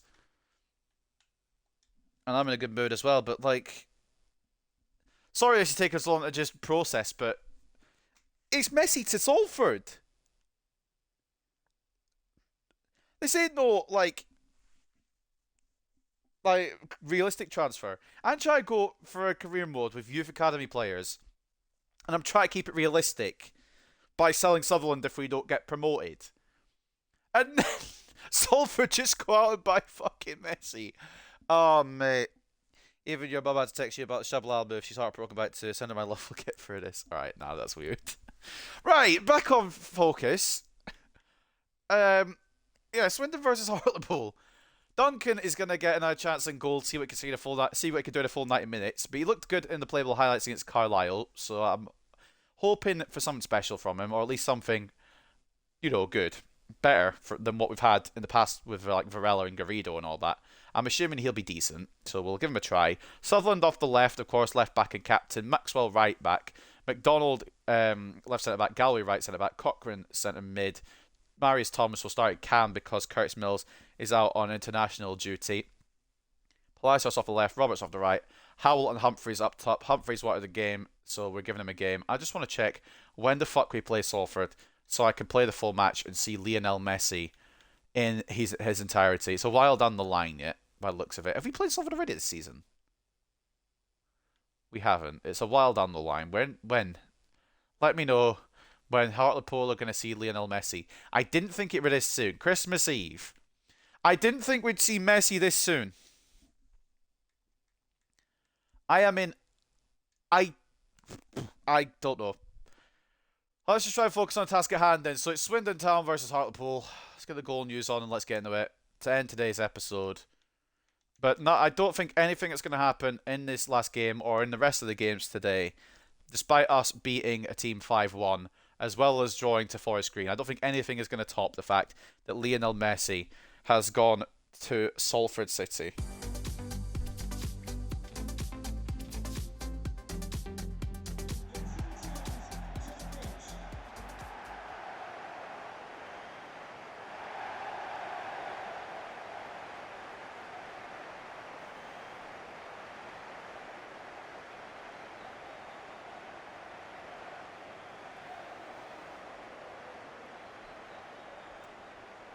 I mean, that takes the biscuit. Or that takes the cake.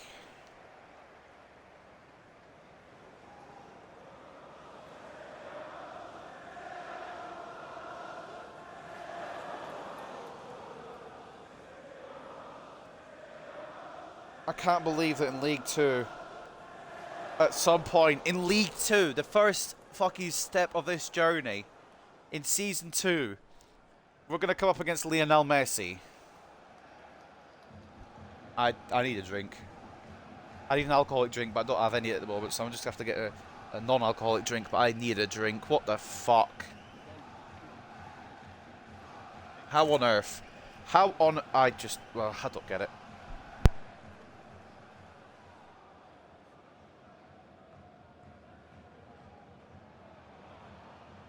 It's one of those transfers you wouldn't believe, because you'd think it had been done. Like one of my friends, or one of the people I sent a Discord in the Discord to, said that he can't believe it's not squad edits, but it isn't, because I showed you the Salford squad. I even know how to get to the Salford squad.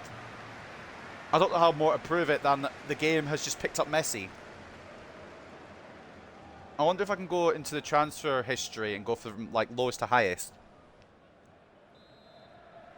And maybe prove it that way. I'm trying to open my drink here, but we're starting the game, so I can't now.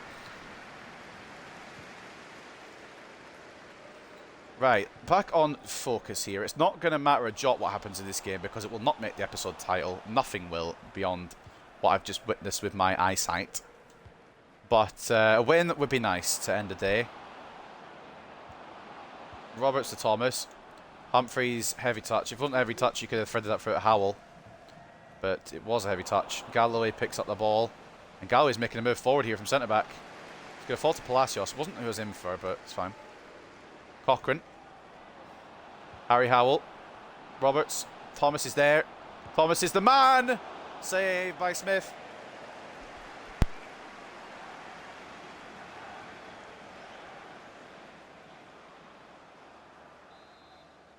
Finally got my drink open. Roberts. Plays it short here. Harry Howell. I'm going to go into free agency and look and see if I can find that Messi transfer, because that's ridiculous. I'm in genuine disbelief. I can't, like, I've had some wacky and weird transfers in career modes, both on and off screen. But nothing like that. It's a poor shot from Wakeling. Goal's actually going to go there, IRL. I wouldn't be surprised. Offside anyway, and I don't know how, because that looks like he's in line, but I'm not complaining.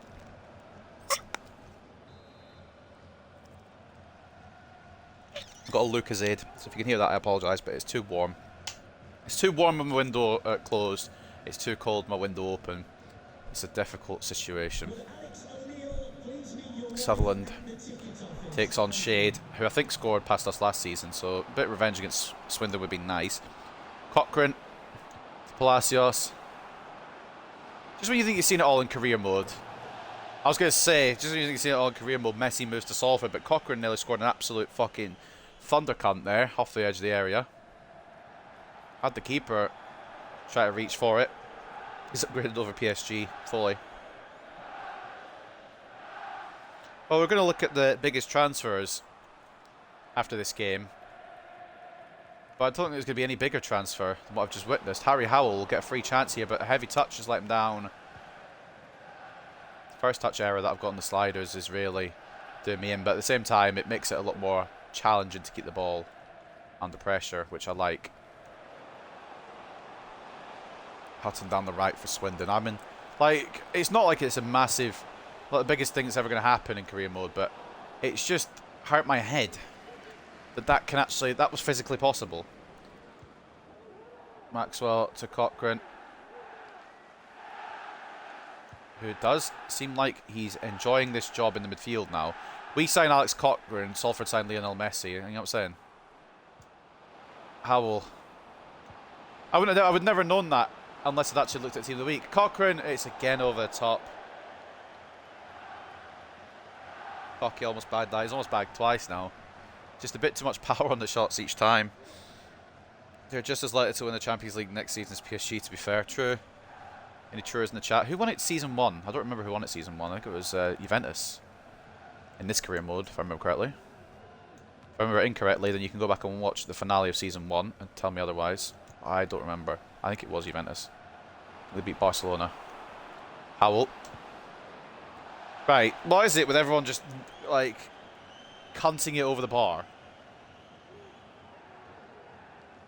I get that we're not maybe the most blessed in the shooting department. But my God. Put it on target at the very least. Oh my god, they've done it again. Harry Howell can't win it off of Brewitt though. That could have nearly been another situation for Swindon. We should be a couple up by now, honestly.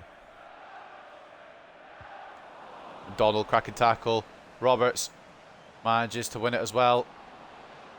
Better position now is Ethan Roberts. Tries to find Cochrane, which I thought would be a simple pass, but the game has decided otherwise on that situation. And as the news of Lionel Messi coming into the squad, or coming into League 2, shocks the foundations of the division, the rest of the teams have got to concentrate on their own promotion ambitions, including these two. But it begs the question, how the fuck are Salford not top of the league? With Lionel Messi, unless he just signed him.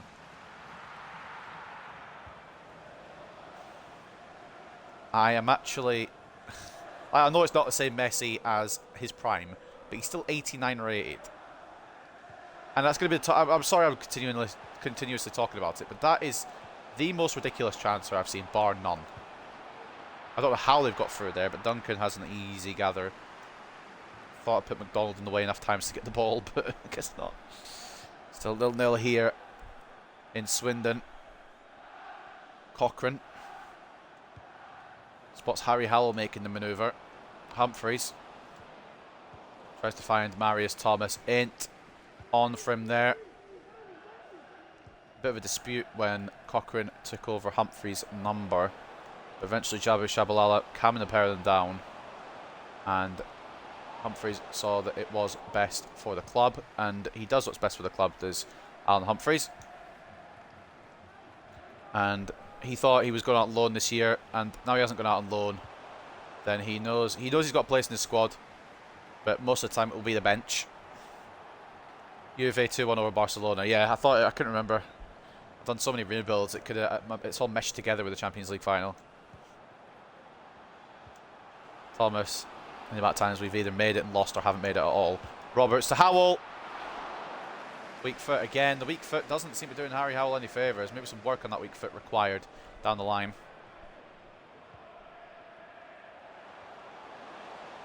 Not been a goal at all today. We've had more of the opportunity, but not a goal yet for either side.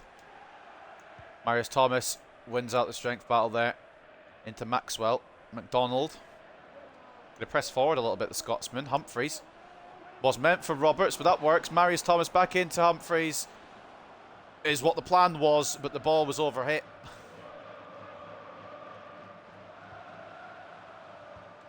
Sutherland close it down. Cochrane. Thomas. Back into Alex Cochrane. Can he find some space? Here he can. Gets a bit lucky.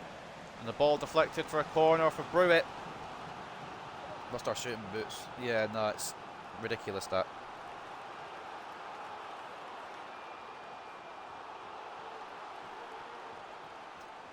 The early two opportunities from Cochrane went over, and then the one from Harry Howell a couple of Harry Howells today should have been finished off. Haven't been. Harry Howell. Alan Humphreys off the edge of the box. You don't know if you don't try, I suppose. 2 minutes of extra time at the end of the half. McDonald's getting fouled here. And it will be a free kick to end the half for Hartlepool. It's not going to be one we strike, because we don't have Tshabalala on the pitch, and also we don't have any free kick ability. We'll try and pass it short and get one more attempt off before the break here. But a rare result here in a Hartlepool game. No goals for either team at the moment. Playing it in here, hopefully, will work. For Harry Howell. Okay, he was meant to touch it ahead and take it on his left, but Brewitt obviously knew the plan as well. And it's 0-0 at the break. Which ain't bad. I'll take that. Obviously, we've been the better team. I feel like we've got a chance to press for the eventual winning goal. Or at least a lead in this match. But it's been a bit of a dead game, really, to end today's episode. Still 45 minutes to play, though. Still on. I think the news of Messi has just shocked everyone. 0-0 between Stevenage and Sutton. 1-0 to Northampton over Harrogate. 0-0 between Newport and Rochdale. 0-0 between Gillingham and Cambridge. 1-0 to Burton Albion over Colchester. 0-0 between Walsall and Grimsby. 1-0 to Mansfield over Crewe. 0-0 between Forest Green and Wimbledon. Barrow 1-0 up over Tranmere. Carlisle drawing 1-1 with Messi's new club, Salford City. And Crawley drawing 0-0 with Morecambe. And here in Swindon it is 0-0. I don't remember the stadium name. 58-42, 7 shots to 1, 1.8 to 0.3 expected goals. We've been in control. The shot accuracy leaves a lot to be desired, but we should be winning this, and hopefully at some point in the second half we will win it. If we don't have a goal very soon, Carlos Rodriguez can come off the bench and hopefully find one for us. But out with that, I'm not sure what we're going to do. We are missing Curtis Mills, I can't lie. Not midfield, the creation hasn't been as much. Marius Thomas has given it his all, and I love the lad, but he's not a Curtis Mills, unfortunately. Cochrane, from range, straight at Smith. At least it's on target. At least I can ask for. Well, I'd ask for a goal, hopefully, but I mean, if it out with a goal,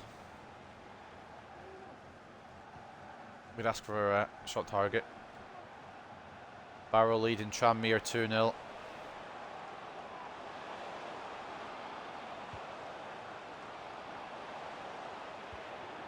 Swindon try to play it around here. Tackled by Palacios. And a second one. Ball still isn't away though. You might be asking why, because I fucking am. Blocked by Galloway. Knew it was coming in. Ewan Galloway gets it to Roberts. Bit of pace down the side here. That was for Humphreys. How was it? Okay, you know what? It's fine. Maserati's got a West Ham for anyone interested. Nobody? Alright, cool. No worries. And I've not been able to grab my defender in time. Yeah. So against the run of play, Swindon have taken the lead. I'm a little bit upset. I can't lie. We've had the chances to take lead ourselves.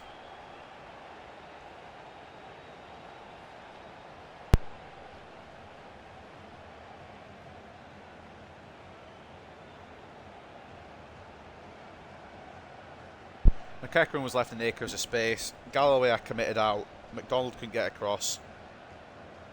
And it's a great finish past Duncan. There's nothing that can be changed about that goal. It's a good goal from Swindon, even if it is against the run of play.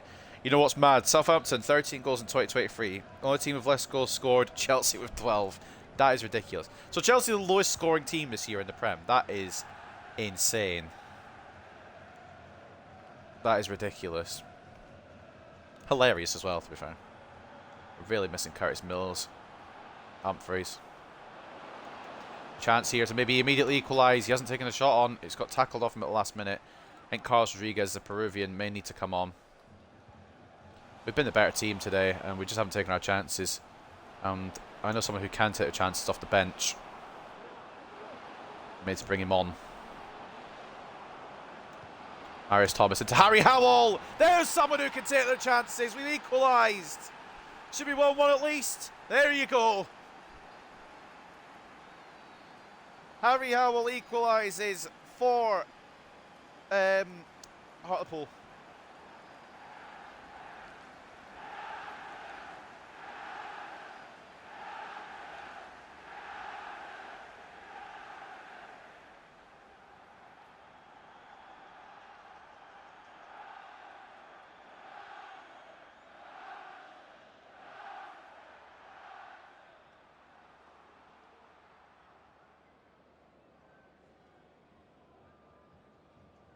Jinx, take that, Prats.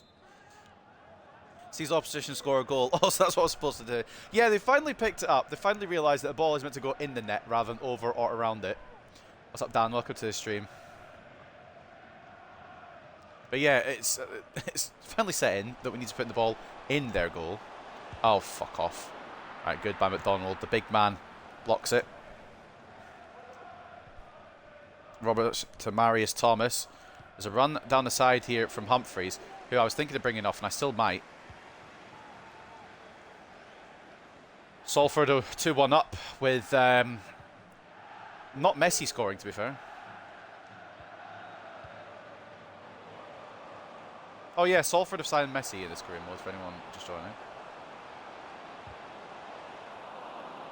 Maxwell. Thomas. Okay, you know what? Bit lucky to keep that, but I did want to pass it beforehand anyway, so we'll take it. Roberts into Humphreys. Howell's in acres. Oh, right. I love you, Harry Howell, but that should be 2-1, and you're an absolute prick for not putting it in the back of the net. Bringing on 2 new strikers, because those ones are twats. I mean, Howell did score an equaliser, but that I don't know how that hasn't found the back of the net. I don't care if it's his weak foot. He's launched that over. An absolute pillock.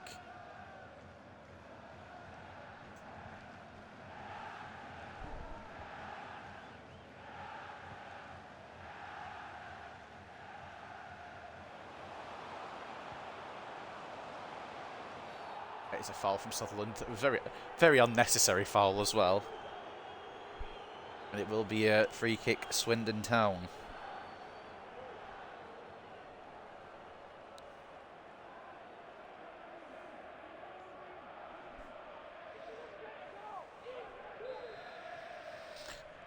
Ball will come in now from Williams, and by in I mean to his closest teammates. The wall was pointless. Duncan saves at his near post. I tried to have McDonald come in and close down the angle. I think we did enough. But a good save as well from Logan Duncan. His near post. Should be 2-1 Swindon really, but we should have scored about 4 the first half, so it is what it is. If it ends up being a draw here, I'm going to be slightly annoyed. If it ends up in a loss, I'll be furious. Roberts tackled. It's going to be a goal kick. We're going to bring on Nathan Wood as well.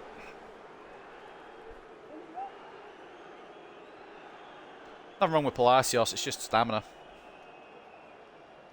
They probably asked me in the interview, why did you bring Palacios off so early?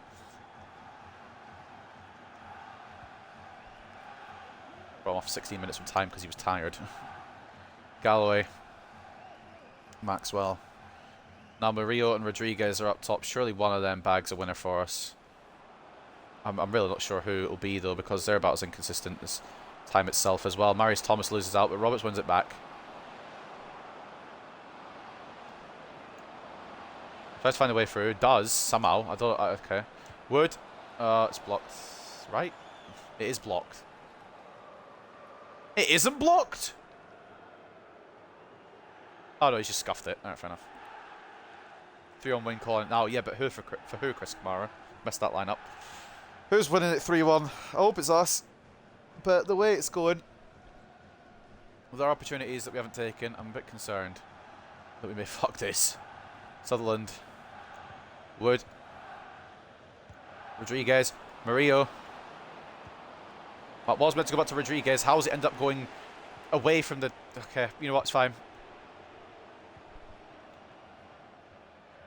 Used to it at this point. Maxwell's going to hold off Devine there and then pass it promptly to the wrong player. I mean, both the players that I wanted to pass it to were in similar situations. I've absolutely bollocks this, haven't I? Yeah, I bollocks that with the defending. I bollocks that with the defending. I know I was in the wrong there with that defending. It was poor positioning. And they're going to get a win that they don't deserve. Of course they are.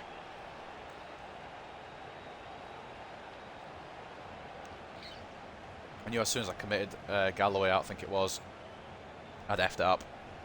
Didn't want to commit Galloway, but it wouldn't let me switch to a centre mid, so we did commit Galloway, and ultimately it hasn't worked out.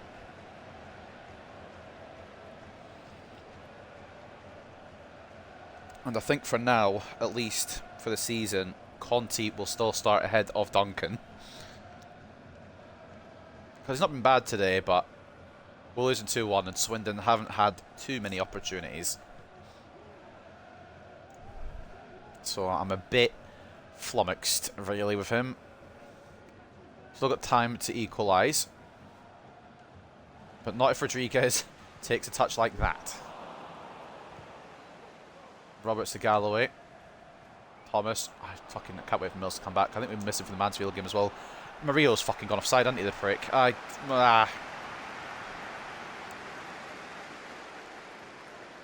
Still got minutes to play here, 4 of them alongside any injury time. But I ain't confident. It's felt like one of these games that we were destined to lose whatever happened because we've had so many chances and just haven't been able to finish them. Wood. Into Rodriguez. Murillo try to get there. It's a good interception from Bennett and Brewitt. Can't remember his name. Cochrane. C-Rod. C-Rod, please. Oh, just shoot. I know you got tackled, so you can't, but do it, please. Oh, fuck. Okay. Let's be smart here, boys. Let's be smart here. Let's not lose 3-1.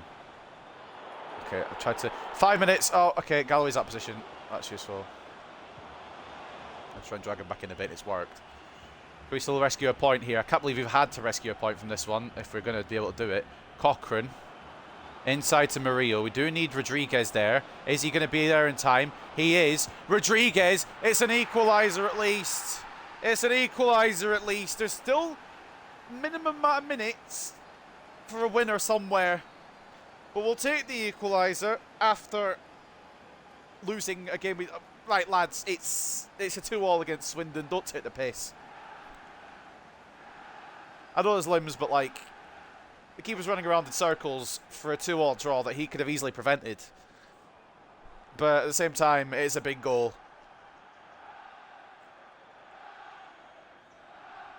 This point could add up. Duncan thinks he's won the Champions League, mate. Oh, bruv. Right, well, Rodriguez may have helped us to a point. Maybe to 2, or maybe to 3 if we can get the ball back quickly. But I think Swindon are just going to be happy with a draw, content with a draw. They know it's all they deserve, at least. Can we get one more chance to go? We can. Wood. Murillo. Rodriguez. Oh, you stupid Peruvian prick! Why have you shot it straight at him? Oh, that would have been even more scenes. Well, you got to the equaliser, mate. I got to respect you for that, but... oh, Christ almighty on a bike. How have we not come out with 3 points here? This is what I mean. It's going to be those games that might hold us back from potential promotion if we're going for it.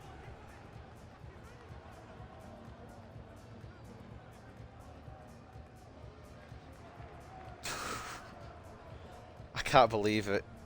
That would have blown the roof. It doesn't exist off the place. I know. Ah, Rodriguez, man. The one man I thought would be able to get the winner if it was to happen. We got given the time for it as well. Oh, I feel a bit robbed, you know. Looking at these stats, I feel very robbed of all 3 points. 55 to 45 in terms of possession. 13 shots to 5. 4.3 expected goals to 1.5. I can't help but feel we've been robbed a bit, but it's our own fault that we've been robbed, to be honest. Ethan Roberts was our man of the match, 8.2, and no goals or assists, but a very good performance from him as usual.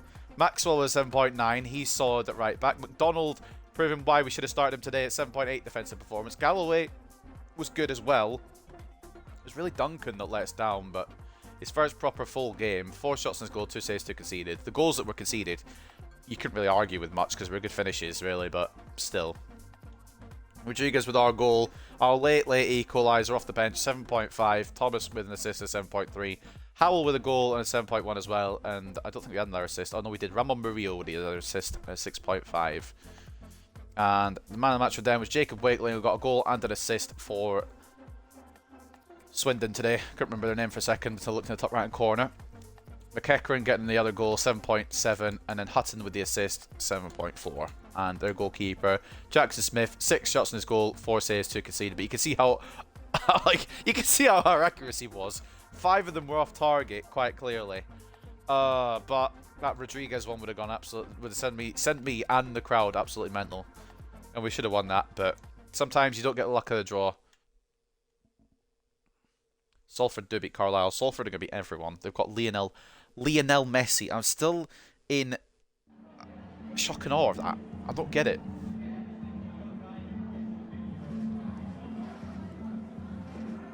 I mean, our team looked beaten, but we didn't deserve to lose. I'm glad we got the point at least, because we absolutely didn't deserve to lose. My team never gives up.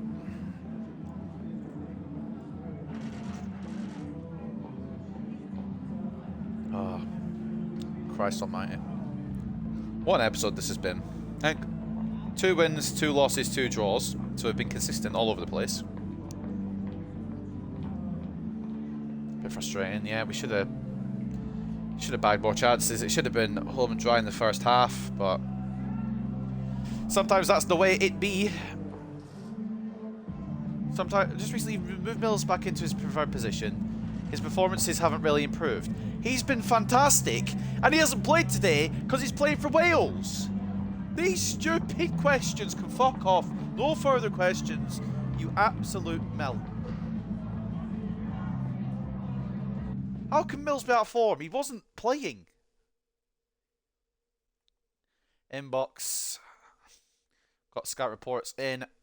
Alan Humphreys says he's happy to have the game, even though he was shitting it. Let's take a look at what we got then. Anything special? Because if so, Chisco Medina might be out of here.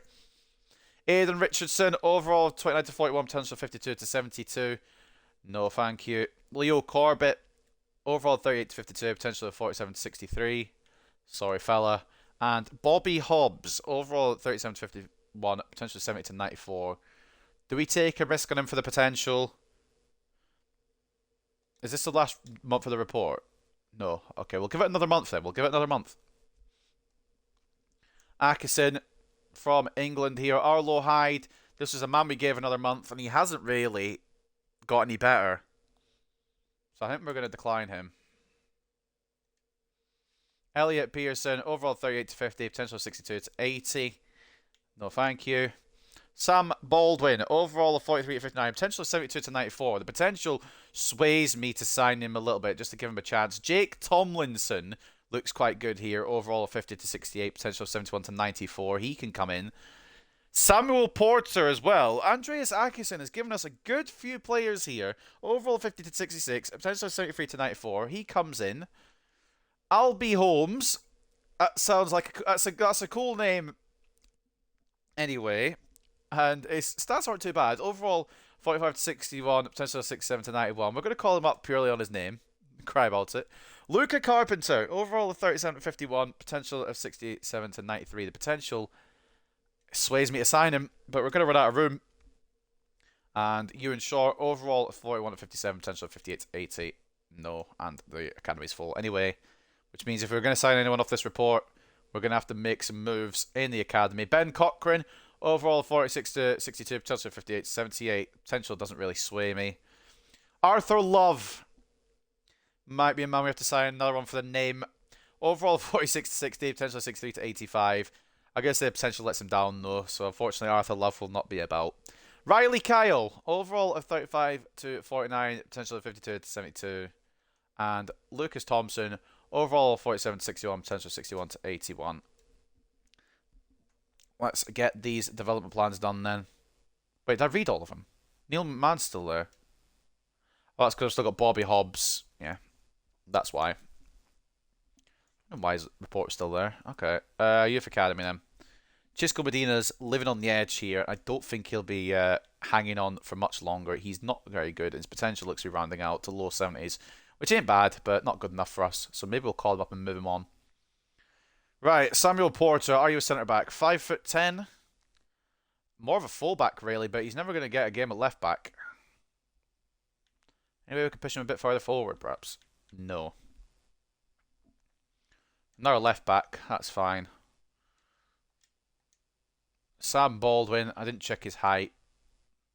6'1". And he does look like centre-back, but it'll need a lot of work to come good. We'll give him the time, though, because his potential looks decent.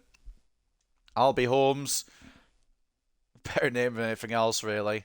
What's his height? 5'7". Left back. Is there a chance we could push him forward to the wing, perhaps? Not really.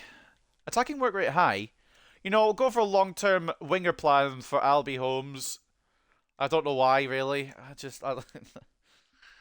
Jake Tomlinson. He looks good. I can't say that because he's 16, but he looks like a good player.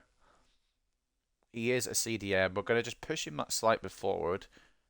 No, we're not, because he doesn't like that. Would he be better at centre-back, maybe? 6'1", yeah. You know what? Maybe now centre-back transition here as well. And Luca Carpenter. He is definitely not a centre-forward. Doesn't look too great, to be honest, in any capacity. Could maybe play him anyway. Apparently he's good as a striker. Don't know if I believe that. His defending is the same as his attacking, but his work rate is high. You know what? We'll try a different few positions for him just to grow his overall a bit. We'll put him at striker first. Sometimes fullbacks could be trained into a half-decent defensive midfielders. True. But I don't play with defensive midfielders. That's why I'm kind of switching it about. I'll show you the formation we use. We use a 4-2-4, and it's quite an attacking 4-2-4, which is probably why we concede a little bit. This is what we're rolling with, and it's what it's going to be for the series, because it's kind of a traditional youth academy career mode formation. So it's kind of where we're at. We're going to have to try and find players that fit this kind of ethos and these positions. Right, we'll send it to Mansfield. Now, first things first, that'll be the end of the episode today, of course. We've got some admin to clear up this episode with. First of all, can I find it on the transfers here? Also, when the fuck would it have been?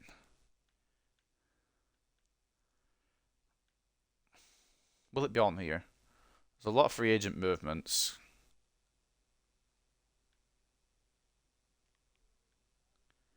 I don't know if it'll make it on here. God damn it. What about the dates?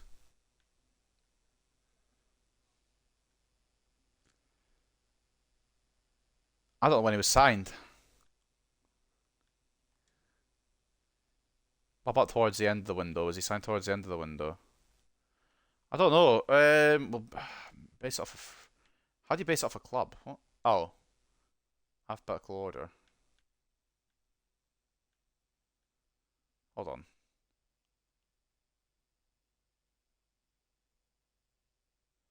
Is there no way we can fucking view this transfer? From, where's he from? Free agents, right? So it'd be, oh, probably won't go get him. Okay, well, I don't know how we're gonna... Wait, age! Oh, age!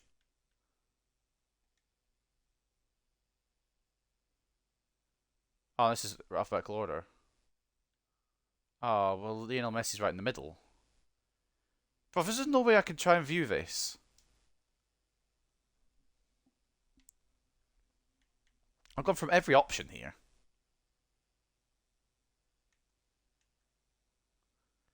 Try to find a way where it could show up on here, just to show that fucking Messi moved to Salford. But I don't know how to do it. Kind of all just in a random order. Is there not a way to judge it by age? That's name, that's date, from and to, details. Too many fucking free agent transfers, but I need to see it for myself again.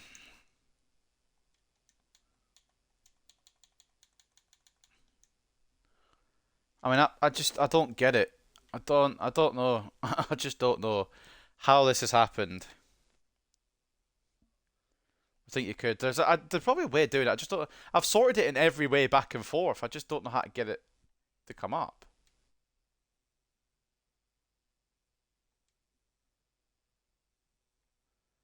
Too many free agents going about. Is there not a way you could do it by age? Because that's fucking stupid. What if I do it from this side? Alanga, where did he go?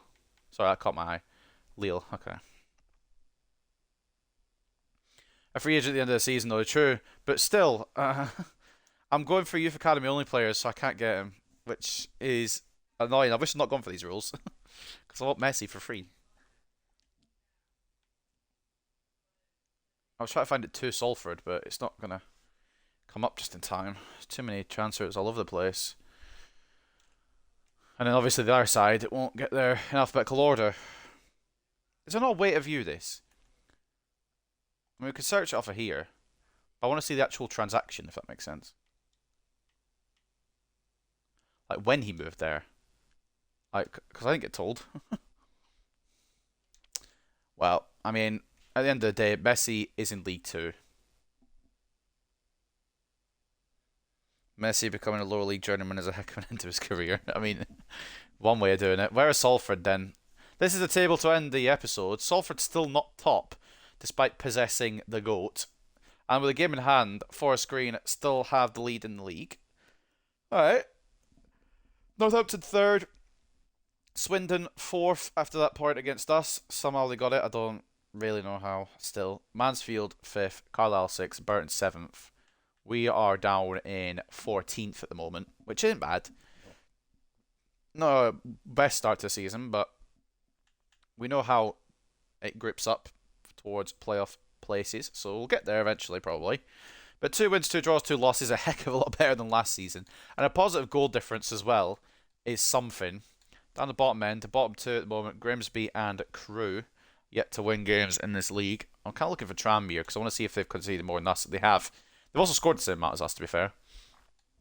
But we haven't conceded the most in the league, yet. From Champions League finals in the League of Domination to League 2, it's hilarious. FA Cup, we haven't had our tie yet, have we? We've got Colchester in it. I don't know when it happens. Carabao, we got knocked out on penalties by Rochdale, and the big teams are in here now. So, what can you do? But yeah, we got knocked out on penalties for a second successive time in the Carabao Cup, although Conte became a penalty saving machine for part of it. Stevenage beating Crystal Palace is a bit of an interesting one there. Any other shocks we need to be aware of? Barnsley beating Villa, could put that up there. Brentford beating Messi, interesting. Rochdale bloody pen merchants, mate. Rochdale beat Brighton. They are pen merchants. Fair enough. That's how the Carabao Cup's looking. And the league we've already gone over. So we'll take a look at some of the biggest transfers, and then we'll go through the stats. In fact, we'll go through the stats first, then we'll do the transfers at the end. So player stats so far. Top goal scorer is McDonald. No, not R1, unfortunately, but he's on 5. Forest Green's Stevens is on 5 as well, with Morton on 5. So it's not Messi who's scoring the most at Salford. It's Morton, who I believe is a backup striker. We've got 3 scorers in there. We've been sharing them about. Messi's in there on 2 and 7, so he's been in there since the start of the season. But Harry Howell on 3, Mills on 3, Rodriguez on 3 as well. We're all sharing her about. Messi on 2 and 7. Not my goat. Oh, I suppose the Saudi Arabian League's probably similar to League 2. Top assisters, Stockton for Morecambe and Dakers Cogley for Tranmere. Rodriguez is top for us on 3. Anyone else in here from the boys? Murillo on 2. And for clean sheets, I think we have 1. But the top clean sheet holder is Doohan on 4 for Forest Green. And it turns out we do not have 1 yet.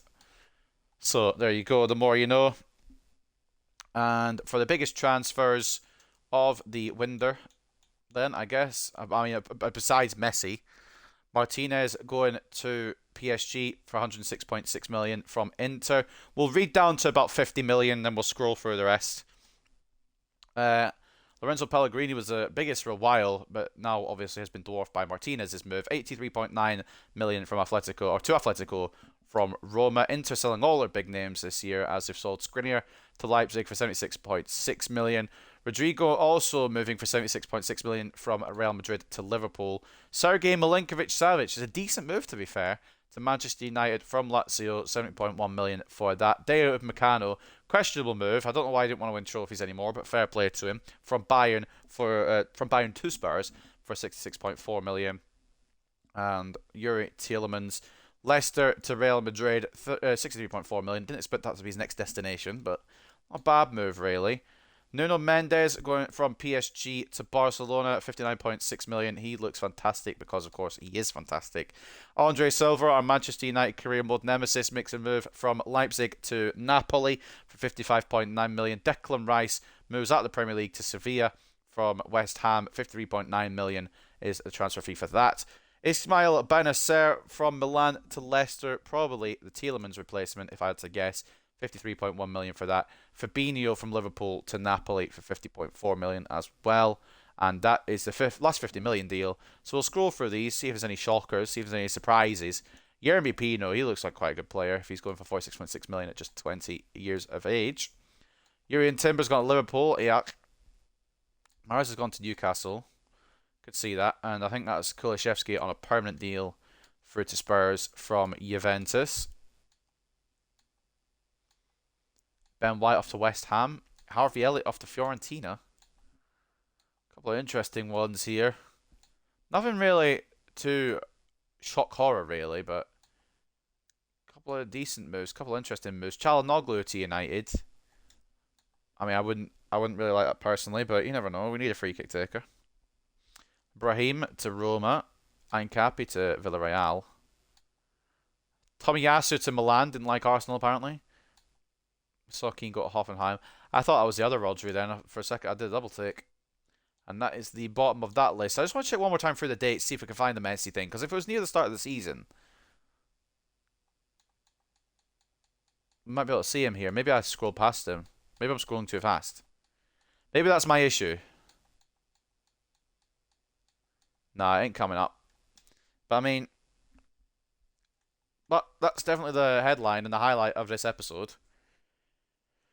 Messi to Salford. So, see how the squad's doing after these early games. What are the stats looking like? Most games played will be Roberts, probably, because he seems to be always involved. Sutherland, Roberts, Howell, and Murillo, alongside Curtis Mills, playing the most so far this season. In terms of goal scoring, it goes to Harry Howell, Rodriguez, and Mills, all on 3 apiece at the moment at the first 6 games. But Rodriguez did it in 1 game less, so you got to respect that a little bit. Cochrane getting his debut goal today as well, alongside Humphreys and Murillo, who have also put the ball in the back of the net for Hartlepool United this season. In terms of assists, Rodriguez tops those with 3 assists from the Peruvian, 2 from Ramon Murillo, 1 from Marius Thomas, an assist from Harry Howell as well. Palacios, Moffat, Wood, and Mills with the other assists. I don't know how loan growth has gone so far. I know how it's gone for a certain Fran Ochoa, but for everyone else, Watkins has gone up 1, Arango's gone up 1, Bernard's gone up 3. Roberts has gone up 1. Munoz has gone up 2. Oh, sorry, Martinez has gone up 2. Munoz has gone up 1. Prince has gone up none. We really do. Oh, no, we've got Ojeda as a backup to Roberts. I wasn't really planning on keeping Ojeda around, but we'll keep him around for the season, I guess. Now he's kind of just been natural selection. Ethan James up 1 in overall on loan as well. Trying to show up 3. He'll be very good when he comes back. That was the whole plan with him. Alex Jones hasn't gone up. Out on loan at Wimbledon. And Tshabalala's got up 1 already at Mumbai City, so not too bad. Martin Guzman's got up 2 in Turkey, and I think that was it. Nope, Varela got up 3 at Bohemian, so not too shabby. But the one I'm most looking forward to is Arango, because his potential is absolutely fantastic. Not to mention some of these players. Mariano Martinez looks decent. I just want to see what I'm doing with Ojeda in terms of development plan before we check the news to end the episode. High work rate, defensive work rate. We'll go with inverted winger just to try and get shooting stats up a bit more. And the news to end the episode then. Swindon denied by late Rodriguez equaliser. Swindon Town would deny victory by Rodriguez dramatic equaliser, which helped Hartlepool United to a 2-2 draw.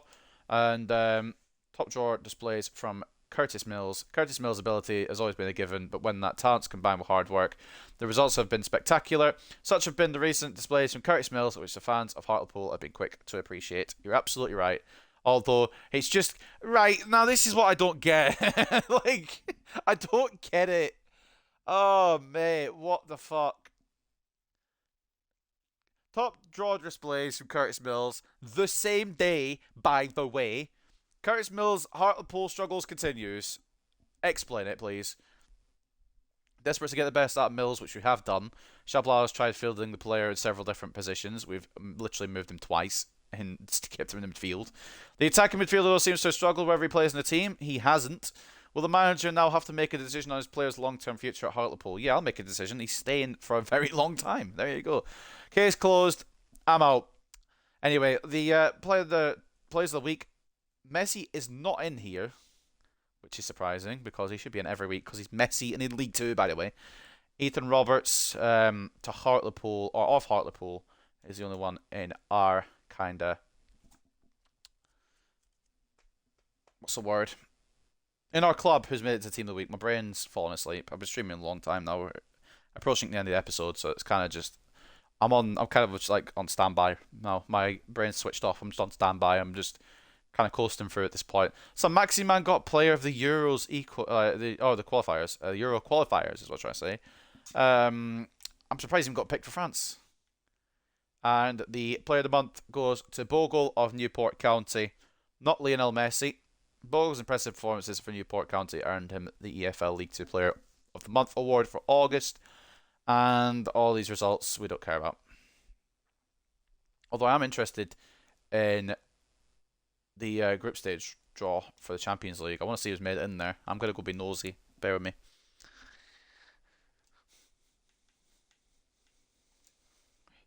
What we got for groups? Okay. Derry City, fair play. That looks like a bit of a group of death, doesn't it? Villarreal always seems to overperform in career mode. Napoli and Rangers again. Jesus Christ, Rangers will be like, please stop. Bayern and Inter. Chelsea. Sorry, where are Manchester United? Europa League. Have a look. Okay. Hearts have made it in, fair enough. Oh, here we are. Europa League. So, no place like home, I guess. Can't remember where we finished. Or where United finished in the first season. So, I think they must have finished 5th, obviously. Arsenal in here as well. Guess there's no place like home. In the conference, what Premier League teams made it in here? Milan's made it in here, fuck. What's happened to them? I don't think we have a Prem team in here. Oh no, we do Leicester. Leicester in there. Alright, well, that's going to wrap up another episode of the Hartlepool United Career Mode. Ups, downs, and rounds there. Just a quick little, we've checked everything else. Just a quick little rundown of today's episode before we head off for this one. We took on Rochdale in a playable highlights in the Carabao Cup first round. Lost 5-4 on penalties despite Conti turning into a machine. Just wasn't enough because our players couldn't score the penalties. 2-1 win over Crawley after that was a hard-fought victory, but a victory we deserved. We then lost 1-0 to Carlisle in the last minute to a penalty that was in the playable highlights. Again, penalties seem to be our fucking kryptonite in the playable highlights. 5-1 win though over Tranmere and a 1-1 draw over Forest Green ended out August, which were very good results. And then a bad result in terms of how we dominated and should have had the win. It is a 2-2 draw to end the day against Swindon Town. So what I've noticed of this calendar is playable highlight matches we lose, otherwise we get some kind of points. So we might need to phase out the playable highlights as we go along, perhaps. Maybe that's something we do. We'll just play, instead of playing 4 games and 2 playable highlights, maybe I play 5 games. Because I don't want to play 6, because that will be too long, but 5 games perhaps, just 5 full games instead. Maybe a thought down the line. Next episode, of course, so we'll still use playable highlights just to see how we go. I don't know where they'll be used. I don't know what games they'll be used in because I kind of want to play all of these, but we'll see. Mansfield at home to kick off next episode before we take on Walsall away. Colchester back at Victoria Park before Gillingham away. And then we've got Newport back at Victoria Park. And the next episode will end against Salford. Oh, fuck.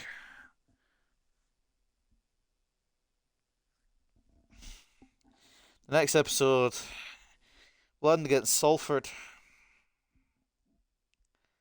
Oh dear. I didn't think we were facing Messi until December.